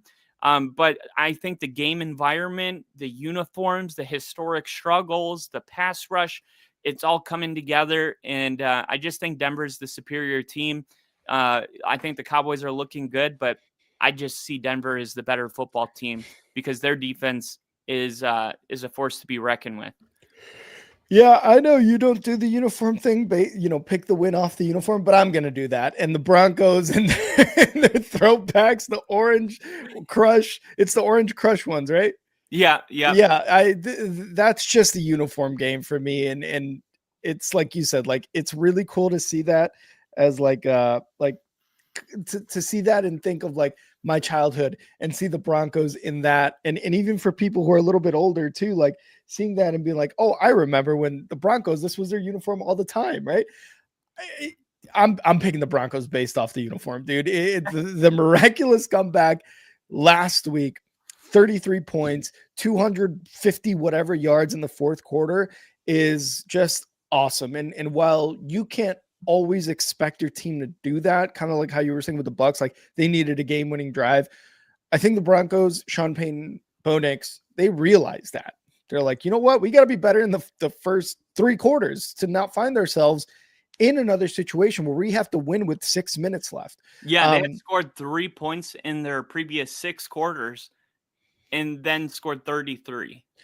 Yeah, so you've got to take whatever it is that Bo Nix and that offense did in that fourth quarter against the Giants and really just kind of go into the game starting like that, because we know the Cowboys defense is extremely subpar, but we know their offense can actually get stuff going as well. And while the Broncos have a much, much better defense, I know Dak Prescott, CeeDee Lamb, George Pickens, Javonte Williams, which, by the way, probably a revenge game for Javonte Williams. He's probably going to want to score a couple. If they get into that situation or if he breaks one, they can score points on some of the best defenses in the league, in my opinion. Now, I still think the uniform, the home crowd is going to give the Broncos the edge. And if everything goes well and you guys are able to build off that fourth quarter offensively, because really offensively the Broncos have just kind of been like up and down. I think this is going to be a high scoring game. I can absolutely see a 34-30, maybe even a pretty this is what I could see. I could see a 34-30 game where the Broncos win, or I could see like a 27-17, 27-20 game where the defense, when it comes down to crunch time for the Broncos, they're able to force a 3 and out for the Cowboys. Bo Nix gets the ball back, goes on another drive, and then the defense stops them to win the game again. Another 3 and out and a punt, whatever, interception. So I can see like a 34-30 game where the Broncos come out on top, or one where the defense really shuts the Dallas offense down and it's a 27-17 game. So and Dre Greenlaw is suspended. I don't know if you saw that. I did. I was going to ask, what did you think about that? It looked like he was talking mad shit and had like a really offensive posture towards that official at the end of the game. Yeah. And I'm not entirely sure what's the truth, because we don't have the camera angles that we need. But from Dre Greenlaw, the reason he appealed it was because apparently that rough he pushed Jonathan Cooper. And really? Greenlaw, they never catch the action, they catch the retaliation. And it was like when Dre Greenlaw saw that, like he was defending Jonathan Cooper, and he ends up getting suspended for that. Because you got to think, they just won the game with that field goal. Like, why would he be so mad right there? What about that moment would make you angry? And yet the game's over, and Dre Greenlaw is, I think that ref even threw a flag, which was the funniest part. That ref is like, the game's over, and then Dre Greenlaw's talking to him, and he throws a flag, and it's just hilarious because, like, of course, like, there is no penalty. The game's over, you know? Yeah, at the end of it, yeah. That's all he knows to do is, like... And it looks like he pushed Strnad during the celebration is what I'm seeing right now in the video. So they, yep. Yeah. Okay. And Strnad looked back when he did that because they were rushing the field to celebrate the game-winning field goal. And Strnad, number 40, and let me see if I could share my screen here so that way you guys can see it. Share screen. Tab. Share. So let's do this. So right here, right? We're going to play. Look at number 40. You guys see number 40 in the middle of the page there, right? And watch him. He's going to get pushed, and then he's going to look back at him, and then Greenlaw is going to get in his face. So it's going to go really fast, but I need you guys to focus on number 40. All right, I'm going to play it. 3, 2, 1. Right there. And that's when Dre Greenlaw got him. So they reversed this on the video, and we're going to see it again. Right. Okay, here he's coming. Right, there's 40 on the left middle. Yeah. And there's the ref right there. Yeah. So I don't know if it was necessarily a shove or if it was like a whoa, kind of like but the way the ref's body language was, it was more of like a get away from me type of thing. Yeah. Kind of what I'm seeing. Like, just like, hey, we're out here celebrating and you're like being kind of a bitch about it, you know? Yeah. So therein probably lies why Dre Greenlaw was coming at the ref and why the ref threw the flag at the end of it, because, hey, we're celebrating, like you said, Kyle, and you were just kind of like putting hands on my boy over here. So I'm going to come at you. So yeah, he's got to be smarter than that though. Like, I get it, but like, it's a referee. Like, you know, unfortunately, they can't be touched. They can't be touched. Don't even look at them. Yeah, they don't even exist. And the thing is though, and we've said this all years, like with the defense, we've never had, not never, but it's been a very long time since we had a real dog on that defense. Or like somebody that's going to be chirping. Like Surtan's the silent assassin, right? Yeah, he doesn't talk to anybody. He's just out there doing his thing, and he's the best in the league. But we needed that guy that's psychologically going to just get in that head of the quarterback or whoever. Like, I'm going to be here all day. Like, just like that personality didn't exist on our defense. Yeah. And Dre Greenlaw comes into the chat, and that all changes immediately. And that's why it was so great to have him back. But it's like, you can't have your cake and eat it too. You want to have an emotional player on the field?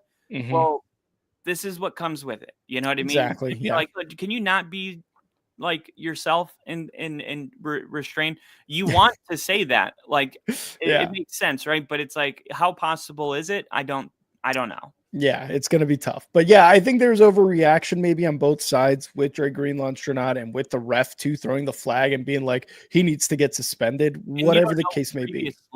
What, has happened during the game where like that pass interference that put them on the 1 yard line that Sean Payton was out on the field for was like, dude, the whole fans felt like Denver, like the refs tried to get Denver to lose that game, and they still won it in spite of the refs. So there was a buildup of tension.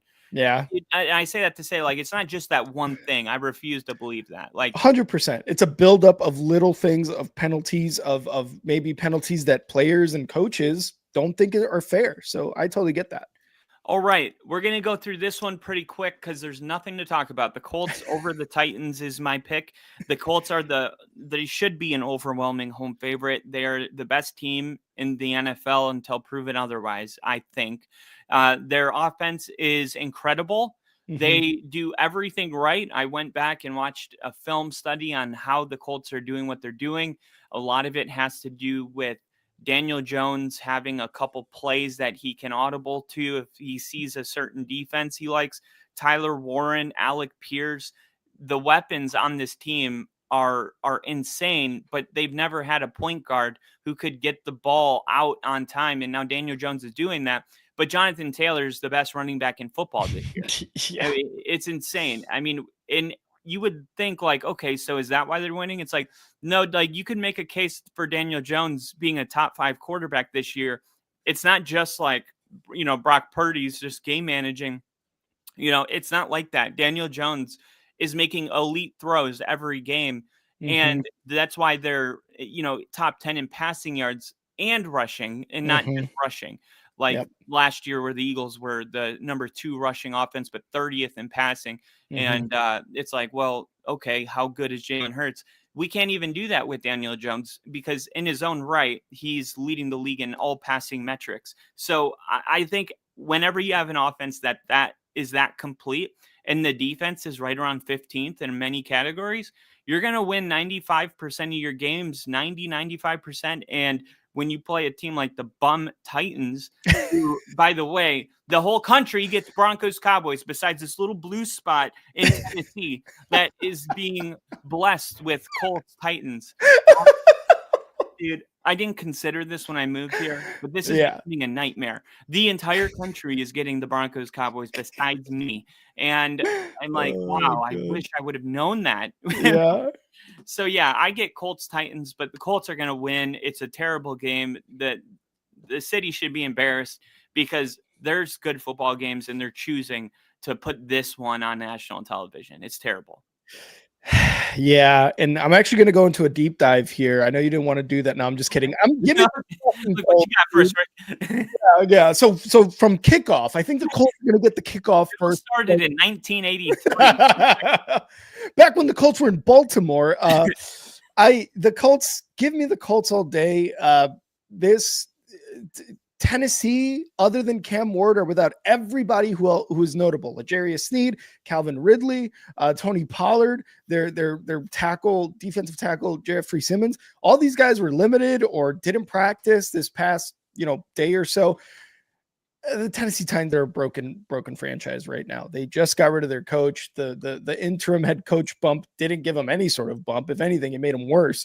I feel like, and the Colts, they're minus 14 in this game. I think they can win by 14. They just have one of the most balanced offenses in the NFL with Daniel Jones at quarterback, dude. Like if you tell me this 6 months ago, I'm like, you're high. But you said it yourself. Jonathan Taylor is the best running back. I mean, you got Jahmyr Gibbs on there too. It's just Jonathan Taylor is such a monster and he's just continuing his dominance on the ground. So again, this isn't a very tough one. Give me the Colts at home. They are playing out of their absolute minds, and I still think they're the best team in the AFC right now with how good all facets of their team are playing. Give me the Colts to win by 2 or 3 scores, honestly. Yeah, 3 scores for me. Yeah. All right, my game of the week. It's probably maybe it can't be Sunday Night Football. Can't be America's game of the week. Although I feel like it is. Yeah. But yeah, it's Aaron Rodgers. And the only thing that could have made this game any better is if it was at Lambeau. And it's real. Yeah. I gotta just say, what a bummer. Like that the NFL. I know you can't change the schedule, but like, come on. There's videos of you and me in like February saying that Aaron Rodgers was obviously a Steeler, and it's like. They couldn't have they had the same, foresight to make this happen. I mean, but regardless, it's going to be a great game. I think the coolest thing that could happen in this game, because I'll preface this with Rodgers has already spoken out about this game saying he said it was another game. He said he's got no ill feelings. He said he still texts people. He's got great friends in the building in Green Bay. He's like, they moved, on to Jordan Love. He's like, the only regret I have is that, things didn't go better in my final year, but like, I'm not mad at the Packers. And I'm like, okay, I believe that part, but the part I don't believe is that it's just another game.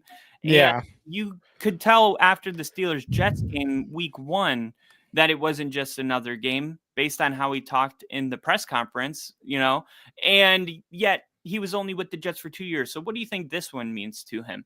I think the coolest thing that could happen in this game, because I do believe he's not mad at Green Bay. He's obviously going to retire a Packer. I think the coolest thing is the Steelers they win the game, but Aaron Rodgers scores on a touchdown, and Lambeau leaps into a group of Packer fans that are at the game in Pittsburgh. I think that would just be like the most incredible moment, Yeah.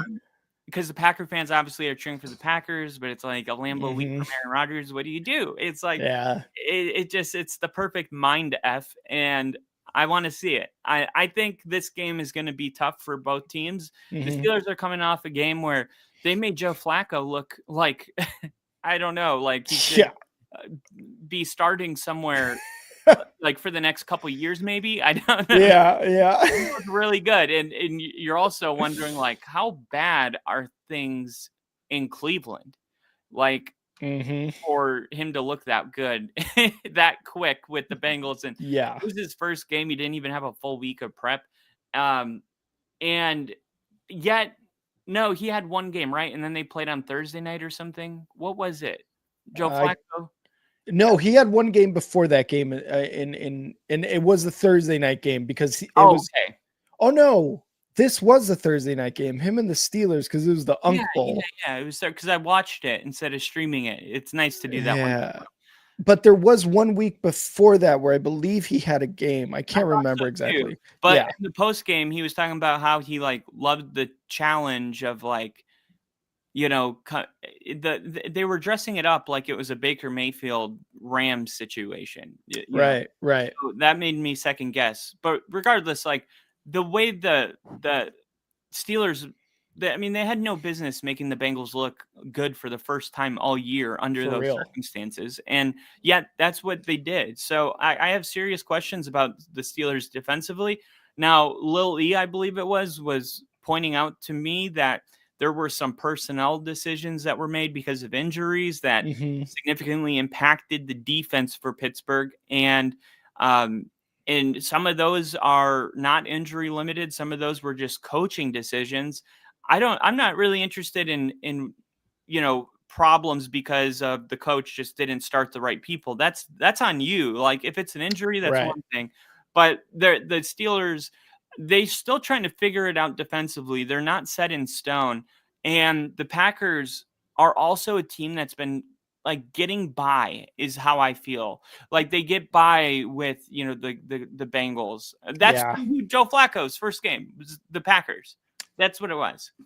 Oh, that's no. Oh, yeah. You're right. Because it was the second time he was going to play them that year, this year. Yeah. Yeah. So they played the Packers, and the Packers almost. That's the one thing the Packers and Steelers have in common. Both have just played Joe Flacco. And the only team that won was Green Bay. So but then I got to bring into the Aaron Rodgers equation, okay, how many points is that worth? The revenge, it's worth all of the points. The Steelers get the win. This is the way it works. The quarterback that has been on that team for 18 years facing his old team gets the win, unless it's Peyton Manning returning to Indy. Then he just cries the whole game. He can't get anything going. It was too emotional. But Peyton Manning's got, he's got not to say Rodgers doesn't have a great heart, but I feel like Rodgers is a little more cutthroat than Peyton Manning. Like Peyton was overwhelmed by emotion. I think Aaron Rodgers, he says he's sensitive, but I think he's a little more people call him an asshole. I think that's a necessary trait if you're going to win games like this. You can't get into your feels or you'll end up like Manning in those years where he played the Colts. He's got to just kind of the way he's approaching it, just another game, is perfect. But it's not, and we all know that. He doesn't need to say it. We know it. And I think the Steelers are going to get the win at home. And I don't think for a second that the Steeler players don't know what this means to Aaron Rodgers. 100%. And similar to Dennis Allen with the Bears against the Saints last week, right? Kevin Byard, who's been in the league for several years as a safety, was he never mentioned once about how important this game is. But as a veteran who's been around coaches and the league for so long, we know that it meant something to him. This is why Aaron Rodgers only has one Super Bowl, because he doesn't have a killer instinct, dude. He goes into this game and he's like, it doesn't really mean much. It's not a revenge game. Jordan took every little thing personally and won 6 championships. Tom Brady took everything so seriously and won 7. I think I get where Aaron Rodgers and similar to Peyton Manning or whatever, Ben Roethlisberger, all these guys, I understand that you don't want to hype this up or make it too big, get a little too big for the shoes that you're in this one. Dude, fuck it. Go all in. Take this personally. Remember back to when the Packers were basically like, we got Jordan Love. Fuck you. You're not getting a wide receiver, but Jordan Love is, right? Like, right. Why not? Yeah. Why not get that, that those feelings that you had when you were talking to the media, when you were still a Packer, talking about all that. And, I don't hate Jordan Love. Obviously you probably don't hate him, but you don't like that they didn't go with a wide receiver for you. Get all that. Throw that into your game plan, and why not say it to the media? Why not go into it? I think I know, because remember the way Brett Favre treated Aaron Rodgers? I think some of this has to do with Aaron being like, it's just like the common thing where your dad, maybe went a little too crazy with discipline, physically, and you're like, I'm not going to do that to my kids. Like, I feel like there's a part of this that is like, don't forget the way you felt, the way Brett Favre made you feel, and don't keep that going. Don't do that to Jordan Love. And I totally get. I guess what I'm just saying is like, I hear what you're saying. Fully. Yeah, just generate that hate, generate that passion for it. Yes. Like, and maybe he is just saying this to the media, and in the back of his head and in his own mind, he's like, I'm gonna fuck this team up. Yeah, fuck the Packers, right? Like, maybe that is what it is. But Brett Favre went to a division rival. He's like, I'm the Steelers. You know what I mean? Exactly. So why would there be? Because he said, why would this be more? And he's like, because of the Brett Favre. And he's like, Brett Favre went to the Vikings. He's like, Jets too. Yeah, but. And I totally get that too. I just wish like some of these guys like had a little bit more fire in them when they're facing their old teams. Like Dennis Allen as a coach. Okay, I can understand why a coach isn't going to say anything, but I think it still brings a little bit of like passion, a little bit of like a slight edge. When the Patriots won last week against the Titans, Drake May and the whole offense, they gave the game ball to Mike Vrabes. And Vrabel was like, thanks. And he ends up giving it to Drake May and was like, no, like, I'm good. Like, you guys deserve it. And they forced him to turn around, walk back, and take the football. Yeah. There you can see. And it's like, it's like, you're like, no, like, I know this meant more. Like, stop it. Stop the show. Like, you can be vulnerable with us. Yep. Like, you're safe. You know what I mean? You can take this game ball just like Ben Johnson gave it to Dennis Allen last week. Why not? Take it. Yeah. And I'm totally with you. I would be interested in seeing what Brett Favre's comments were leading up to the Packers-Vikings game, because he said a decade later that he has never been more nervous for a game in his entire life, including Super Bowls. He said, I just wanted to beat them down and be like, look, like, you guys made a huge mistake, and but I wonder what he said leading up to the game, and how he really felt, which he didn't disclose for a decade.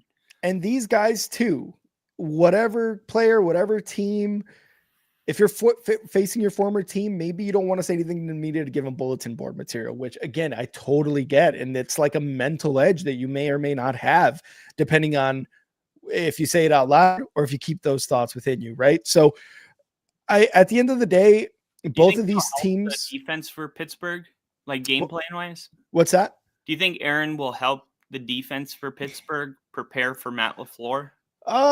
Yeah. I mean, I can definitely see that. I think at any time you face your former team and you've been with the head coach or that team, players on that team, whatever, coordinators, I think you definitely are helping.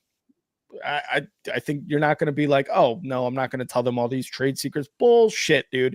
You're telling them what you think they're going to do, and whether or not it is a direct, like you're talking to them about exactly what they would do against your defense. You're saying things like, you're like, yeah, I think what would happen is they're going to attack the cornerback here in this situation. You're telling them the trade secrets without telling them the trade secrets. So I think Aaron Rodgers is helping him out. The Packers, like you said, they were coming into this year, and after week 1, dude, these guys are Super Bowl favorites. They're Super Bowl contenders. They've way after that week 1 win, they have not looked like a Super Bowl contender. They don't really look like a complete team. If anything, I think the Colts look better than them overall. And while Micah Parsons had a really good game last week with a couple sacks or so, I think we said it on here on this podcast where it's not like he's like a wrecking ball yet. Like he hasn't really had that game where he's become a wrecking ball. Maybe last week was the one where it's like finally he's kind of unlocked, but I don't know how much of a factor he'll be in this game against the Steelers. I think they're going to chip him with some tight ends. I think the offensive line is good enough for the Steelers where they can contain him, but we're going to have to see on Sunday Night Football what happens. At the end of it though, I think the Packers come out on top. I think they're going to stun the Steelers and win this game, and not necessarily ruin Rodgers' revenge game, but make it a close game to where the Packers can take the dub at the end. And it's usually this happens, and it's like we build up the Steelers, we build up the former player. I think the Packers are gonna win this one. I don't know if the Steelers offense is necessarily like up there, and I'm not saying that about the Packers either, but I feel like Matthew Golden has been doing a lot better over the last 2-3 weeks in terms of just like, you know, game by game it is improving. But I know Jordan Love is good for some of those interceptions, those really weird ones. And he'll probably throw one of those in the third quarter that really gets the Steelers' hopes up. But I think at the end of the day, Packers are going to win this one. And I think it's going to be a close one. I think it's going to be like 24-23, 24-21. I don't think it's going to be a high scoring one. But I think the Packers go into Pittsburgh and take the dub. But it's going to be a close game. Yeah, and it's possible that Rodgers is just downplaying it in case he loses. You know what I mean? Yeah. It's like a protection barrier. Like, oh, it was just another game anyway, you know? Yeah. But yeah, the Packers have been struggling. They're going on the road. So I'm going Steelers. So that'll be a great stream. But I'm with you. I got a close game. But I just got Aaron Rodgers pulling off some bullshit late in the game, you know, somehow win. Yeah. But overall, we'll be streaming that one. It'll be amazing. So be there with us for that game. And then finally, we got the Chiefs and Commanders, which oddly enough won't take me long. I'm going to take the Chiefs. I think they're going to dominate the Commanders primarily because of injuries. Daniels, top receivers. Terry McLaurin may go. He may not. I don't know. It may not make a difference. Like I don't think that the Commanders are a good football team. The Chiefs are trending in the right direction. The Chiefs actually got some extra rest heading into this game because of playing when they played last week. So I got the Chiefs because remember, the Chiefs were able to sit their starters like the whole second half against the Raiders pretty much. Yeah. So, I'm going to go Chiefs like 31-13 type of a game. Maybe 27-13, but something where it could have been more lopsided. If they chose to do it, they could have done it, but they decided like, oh, we'll just run the ball. Yeah, I can also see the Chiefs winning this one. I feel like both of these teams are going in opposite directions, where the Chiefs are starting to find their groove again. Wow. And Rashee Rice just 2 weeks ago was last week, was it last week or 2 weeks ago? Just had his first start against the Raiders, had 2 touchdowns. Yep.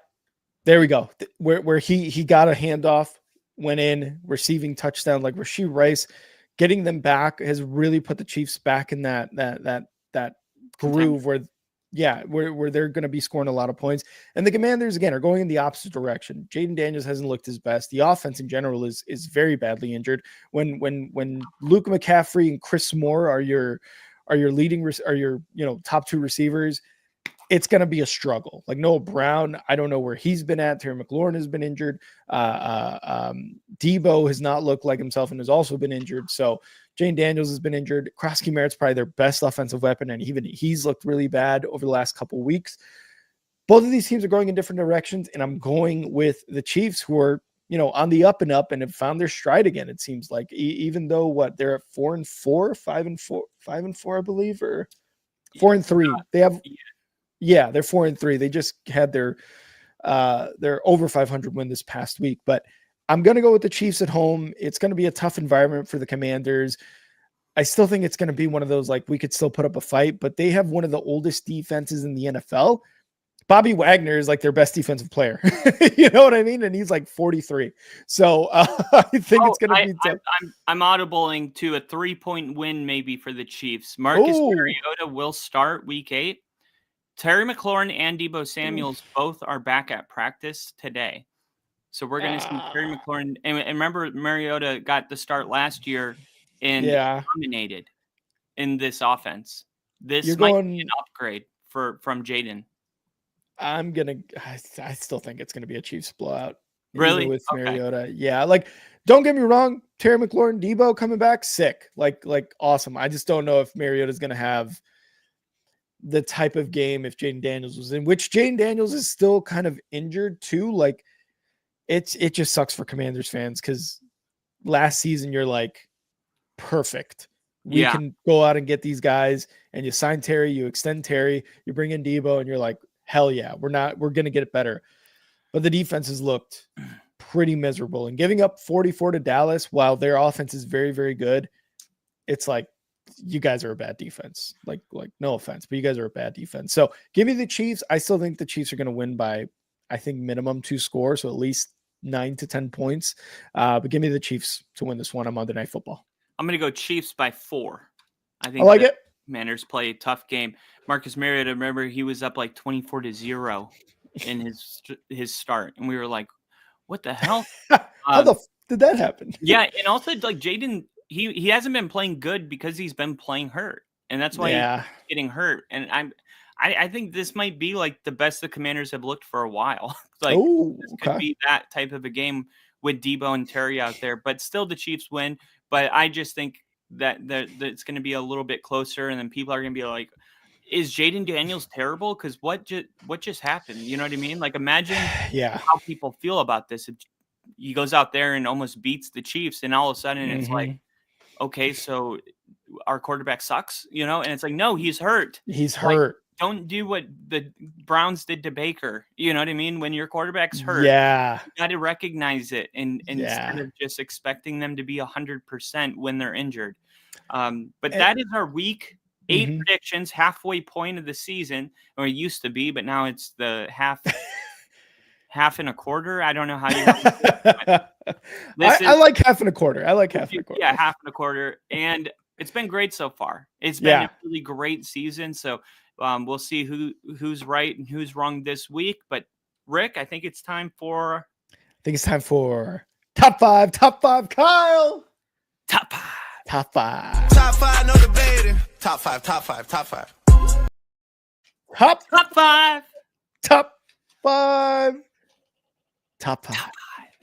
For week 8. Going into week 8, Kyle and I are going to give you our top 5 teams in the NFL going into week 8. I believe I started last time. So you did.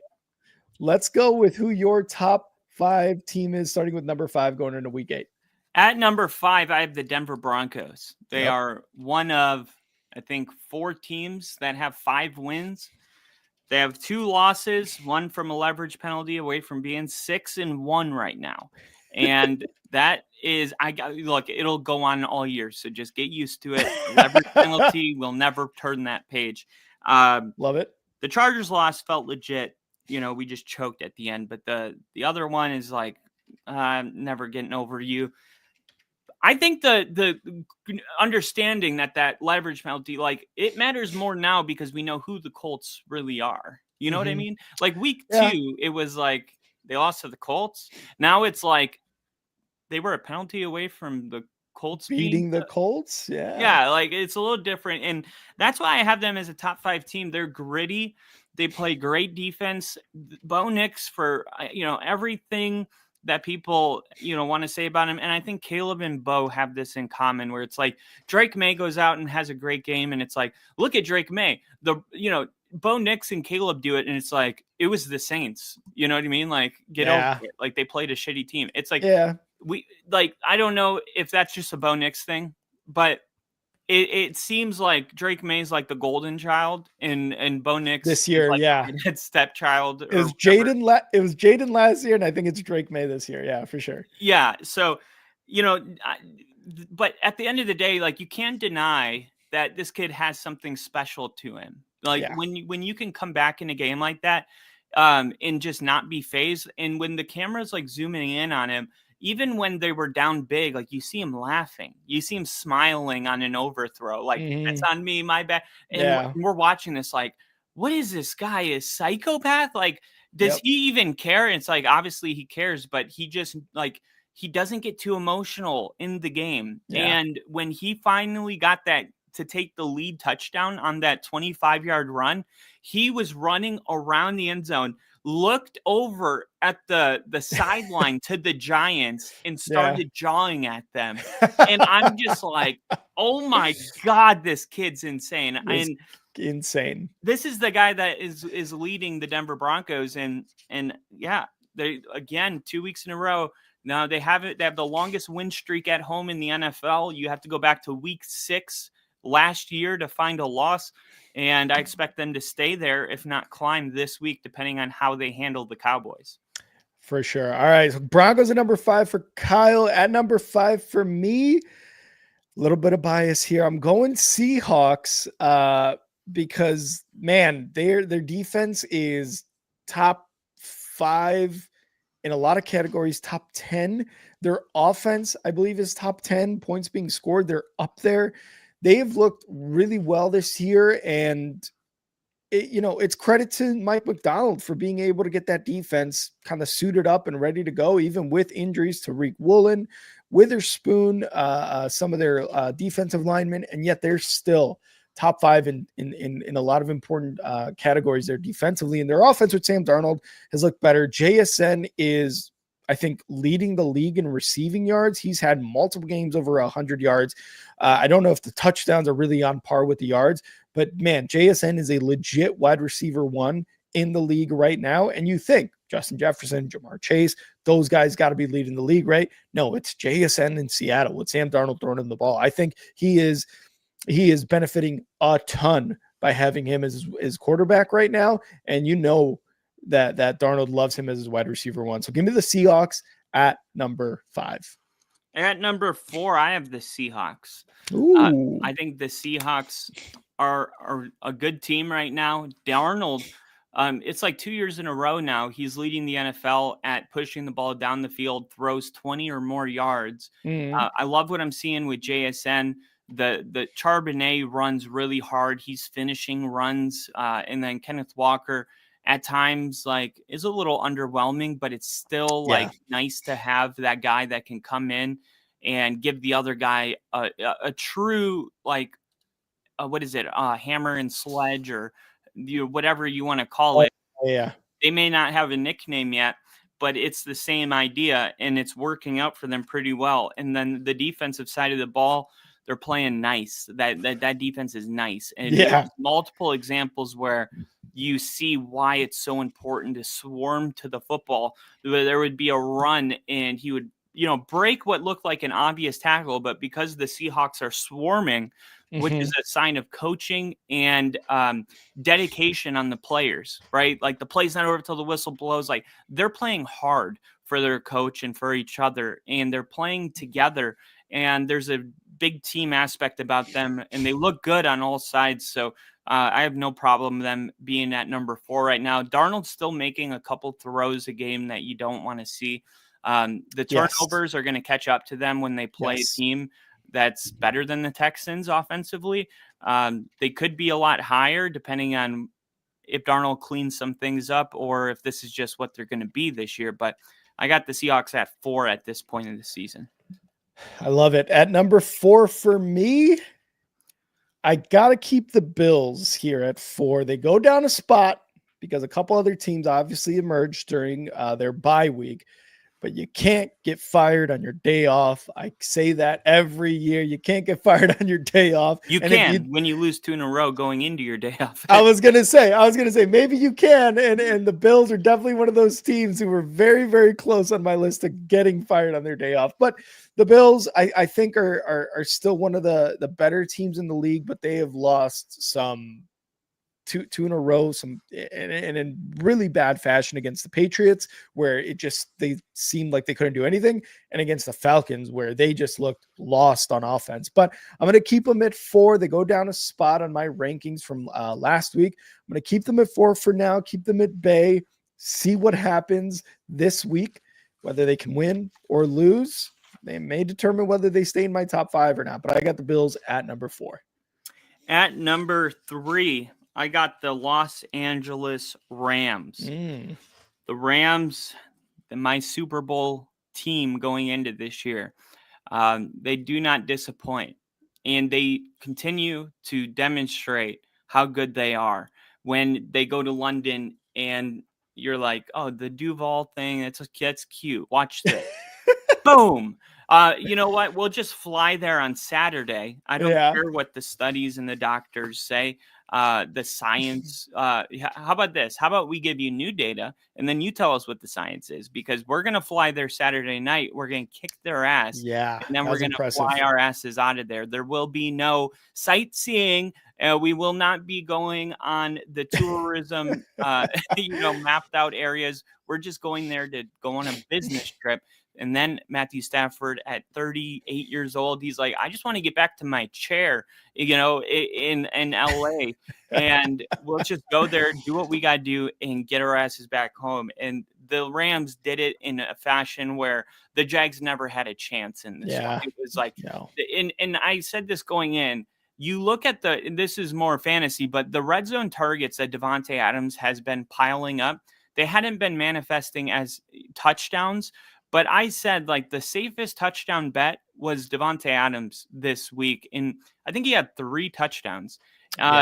He just gets peppered with targets in the red zone. And it's like, eventually those are going to start translating to touchdowns. And it happened with Puka Nakua's knee injury. But even with that injury, it was like no problem for the Rams. I like what they got with Blake Corum and Kyron Williams. That's becoming more of like a 50-50 split in the red zone. Yeah. Not great for fantasy people, but overall, like, that's just a sign that the Rams feel that they have enough talent where they don't really need a workhorse in this offense. And Matthew Stafford, he hasn't started his dip. And I said that 2 days ago. Usually you get older, there's a slight dip. It's just very slight. And then, from there it continues. Like Aaron Rodgers had his in, I would say 2021, maybe. This has not happened for Stafford, which is really something to look at. Stafford, arguably, if I told you 7 years ago, he would be considered the better quarterback than Rodgers when it's all said and done. When he was a Lion and Aaron was a Packer winning MVPs, you'd be like, that's crazy. But that's like the territory we're coming now. He's 2 years older than Stafford, so we'll, see what happens in the next couple of years. But if Stafford keeps playing at this level, the Rams are going to a Super Bowl probably. Yeah, and the Rams, I mean, again, after that win in London, I didn't know if they were going to have enough sleep flying in there Saturday. They looked really, really good. For me, at number 3, I've got the Eagles. I've got the Eagles at number 3. Jalen Hurts went off against the Vikings. 326 yards, 3 touchdowns on only 19 completions. He only missed 4 passes. He went 19 of 23. The passing game is back. Devontae Smith, 9 receptions, 183 yards and a touchdown. AJ Brown, 4 receptions, 121 yards and 2 touchdowns. The Eagles needed this game and they were able to get it. So this was definitely one of those games during the season where Sirianni and Jalen Hurts, I think most importantly, were like, whew, we could breathe a sigh of relief because this is exactly what we needed. So now let's continue it and continue our Super Bowl or our championship reign and defense, right? So I've got the Eagles at 3. they stopped the Vikings, and I think it was pretty handily. Yeah, the Vikings scored 6 points in the fourth to make it go from 28 to 18 or whatever it was, or 16 to 28 to 22. So really kind of garbage time there for the Vikings. Carson Wentz didn't look very good, even though he threw for over 300 yards, still had those 2 interceptions. They made them look bad. Give me the Eagles at number 3. That's a big one because I don't have the Eagles in my top 10. That's our probably biggest disagreement. At number 2, give me the Colts. The Colts. Yep. Man, I'm pretty sure that this is the way it was last week for me. The Colts just do everything well. We already talked about it in our prediction. They give the ball to all their best players. Danny Dimes at an all-time level. They have the best running back in the league this year. They got to reap the benefits of that run on quarterbacks 2 years ago and get Latu, sitting all the way at like 11 or 12, or no, 13 actually, because we got Knicks at 12. So it was an amazing haul for the Colts. But it's all about Tyler Warren, and he's definitely going to win Offensive Rookie of the Year. That addition changed everything for this offense, and he may be like. On the offense, you got obviously the running back, but he's the second most valuable player on that offense besides the quarterback. So anytime you got a rookie on a winning team being that valuable, I mean, geez, this is a great football team. Yep. It's not fluky. They're going to be winning a lot of games this year. At number 2 for me, I have got the Lions. The Lions proved last week against the Bucs that yes, the Bucs are a good team, but the Lions defense and the Lions team is much better than them, especially the defense holding them to only 9 points. Again, the Bucs were looking and desperate for a touchdown drive in the fourth quarter last week against the Lions, and they just could not get it. And credit to the Lions defense for that, because they're like, this is what they do, or this is what they try to do at the end of each game, and we're going to stop them. And they were able to stop them even inside the red zone. They were still able to stop Baker and the Bucs from scoring. So that defense gets a game ball, and the other guy who gets a game ball is Jahmyr Gibbs, 136 yards rushing and 2 touchdowns, plus 82 yards receiving. So Jahmyr Gibbs is your do-it-all guy right now, and it's really starting to favor Jahmyr Gibbs in the rushing game over David Montgomery. But man, this is what Dan Campbell has strived for since he started his coaching career with the Lions, is develop that run game. Whether it was Ben Johnson or the offensive coordinator now, it has developed the run game, and you see the dividends it's paying off. Give me the Lions at 2. All right, at number 1, I got the Detroit Lions. I mean, if they haven't shown you the last couple of weeks why they need to be at number 1, I don't know what you're watching. I know they lost to the Chiefs, but the way that everyone had the Bucs at number 1, and I was like, okay, well, then they should have no problem beating the Lions. And it's like, no, I didn't say that. Okay, that's what's going to happen. The Lions are going to beat the Bucs, and there was never a doubt about it. It wasn't like they just got away with, winning kind of a close one. They dominated the Bucs. They made the Bucs look like a team that I could feel confident picking the Saints to win in an upset the following week. That's how bad they got beat. Yeah. And they weren't able to get anything going offensively. That defense, and I mentioned it, they were without 6 starters in the defensive, like 6 of their top 6 guys were out. And the Detroit Lions had no problem. They are well coached. They are playing Aiden Hutchinson, he's back. And when he's back on this defense, now we remember what the Lions looked like when they were the Super Bowl favorite, and they ended up losing Hutchinson, and they actually never bounced back to where they were. Yeah. It was just like it kept piling on from there. But the Lions they're reminding me of what we thought of them week 4 last year. And that was the obvious Super Bowl favorite. So until I see something different, the Lions are going to be at number 1 for a while. I totally get that. And for me, we've got our 1 and 2 flip. For me, my number 1 team is the Colts. The Colts, only team right now in the NFL with 6 wins. And they, other than 2 games in their 7 games, they have scored 30 plus. The only games that they haven't scored 30 plus are against the loss in the Rams and the win against the Broncos. Those are the only 2 games that they have not scored 30 plus points. We talked about them earlier, how their offensive attack has been so balanced and that they're able to do it with Daniel Jones, and Jonathan Taylor is having like a year he had 2-3 years ago or whatever it was that he was dominating on the ground. They are just to me, they're the best team in the AFC right now, and they've lost to the Rams, who are in your top 5, and I think just outside of mine. Really, I got to start respecting the Rams where I'm on top 5. Who is your number 4 again? My number 4 was the Bills. Okay. Yeah, so the Colts are killing it right now. Again, only team in the league with 6 wins, and they've done it by scoring 30-plus points in all but 2 games. Their defense is doing really well, but their offense is really the highlight of this team right now, and Shane Steichen's got them running smoothly on offense. So I've got the Colts at number 1. There is our top five at the bottom there on the ticker. Oh, there you go. Okay. Yep, for week 8, going into week 8. So that is our top 5. Kyle? Top 5. Top 5, no debating. Top 5. Yeah, so you got 3 dome teams. Or I have 3 dome teams. The Rams, the Colts, and the Lions all play in a dome, and I got at 1, 2, and 3. Maybe something to look out for. Maybe something to do with domes. Yeah. There's only and the Rams, or the Colts' only loss was against a dome team.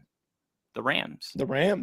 Something about these domes, but I think are the Colts the only ones that are able to open and close their dome, or can the Rams? Yeah, but like I was there with the dome open, and like you didn't feel like you were outside. I'll just put it that way. Yeah, and the Rams and Chargers stadium, it's like an open air one where you got the dome over it, but there's no walls on around it. Definitely feels like an indoor game.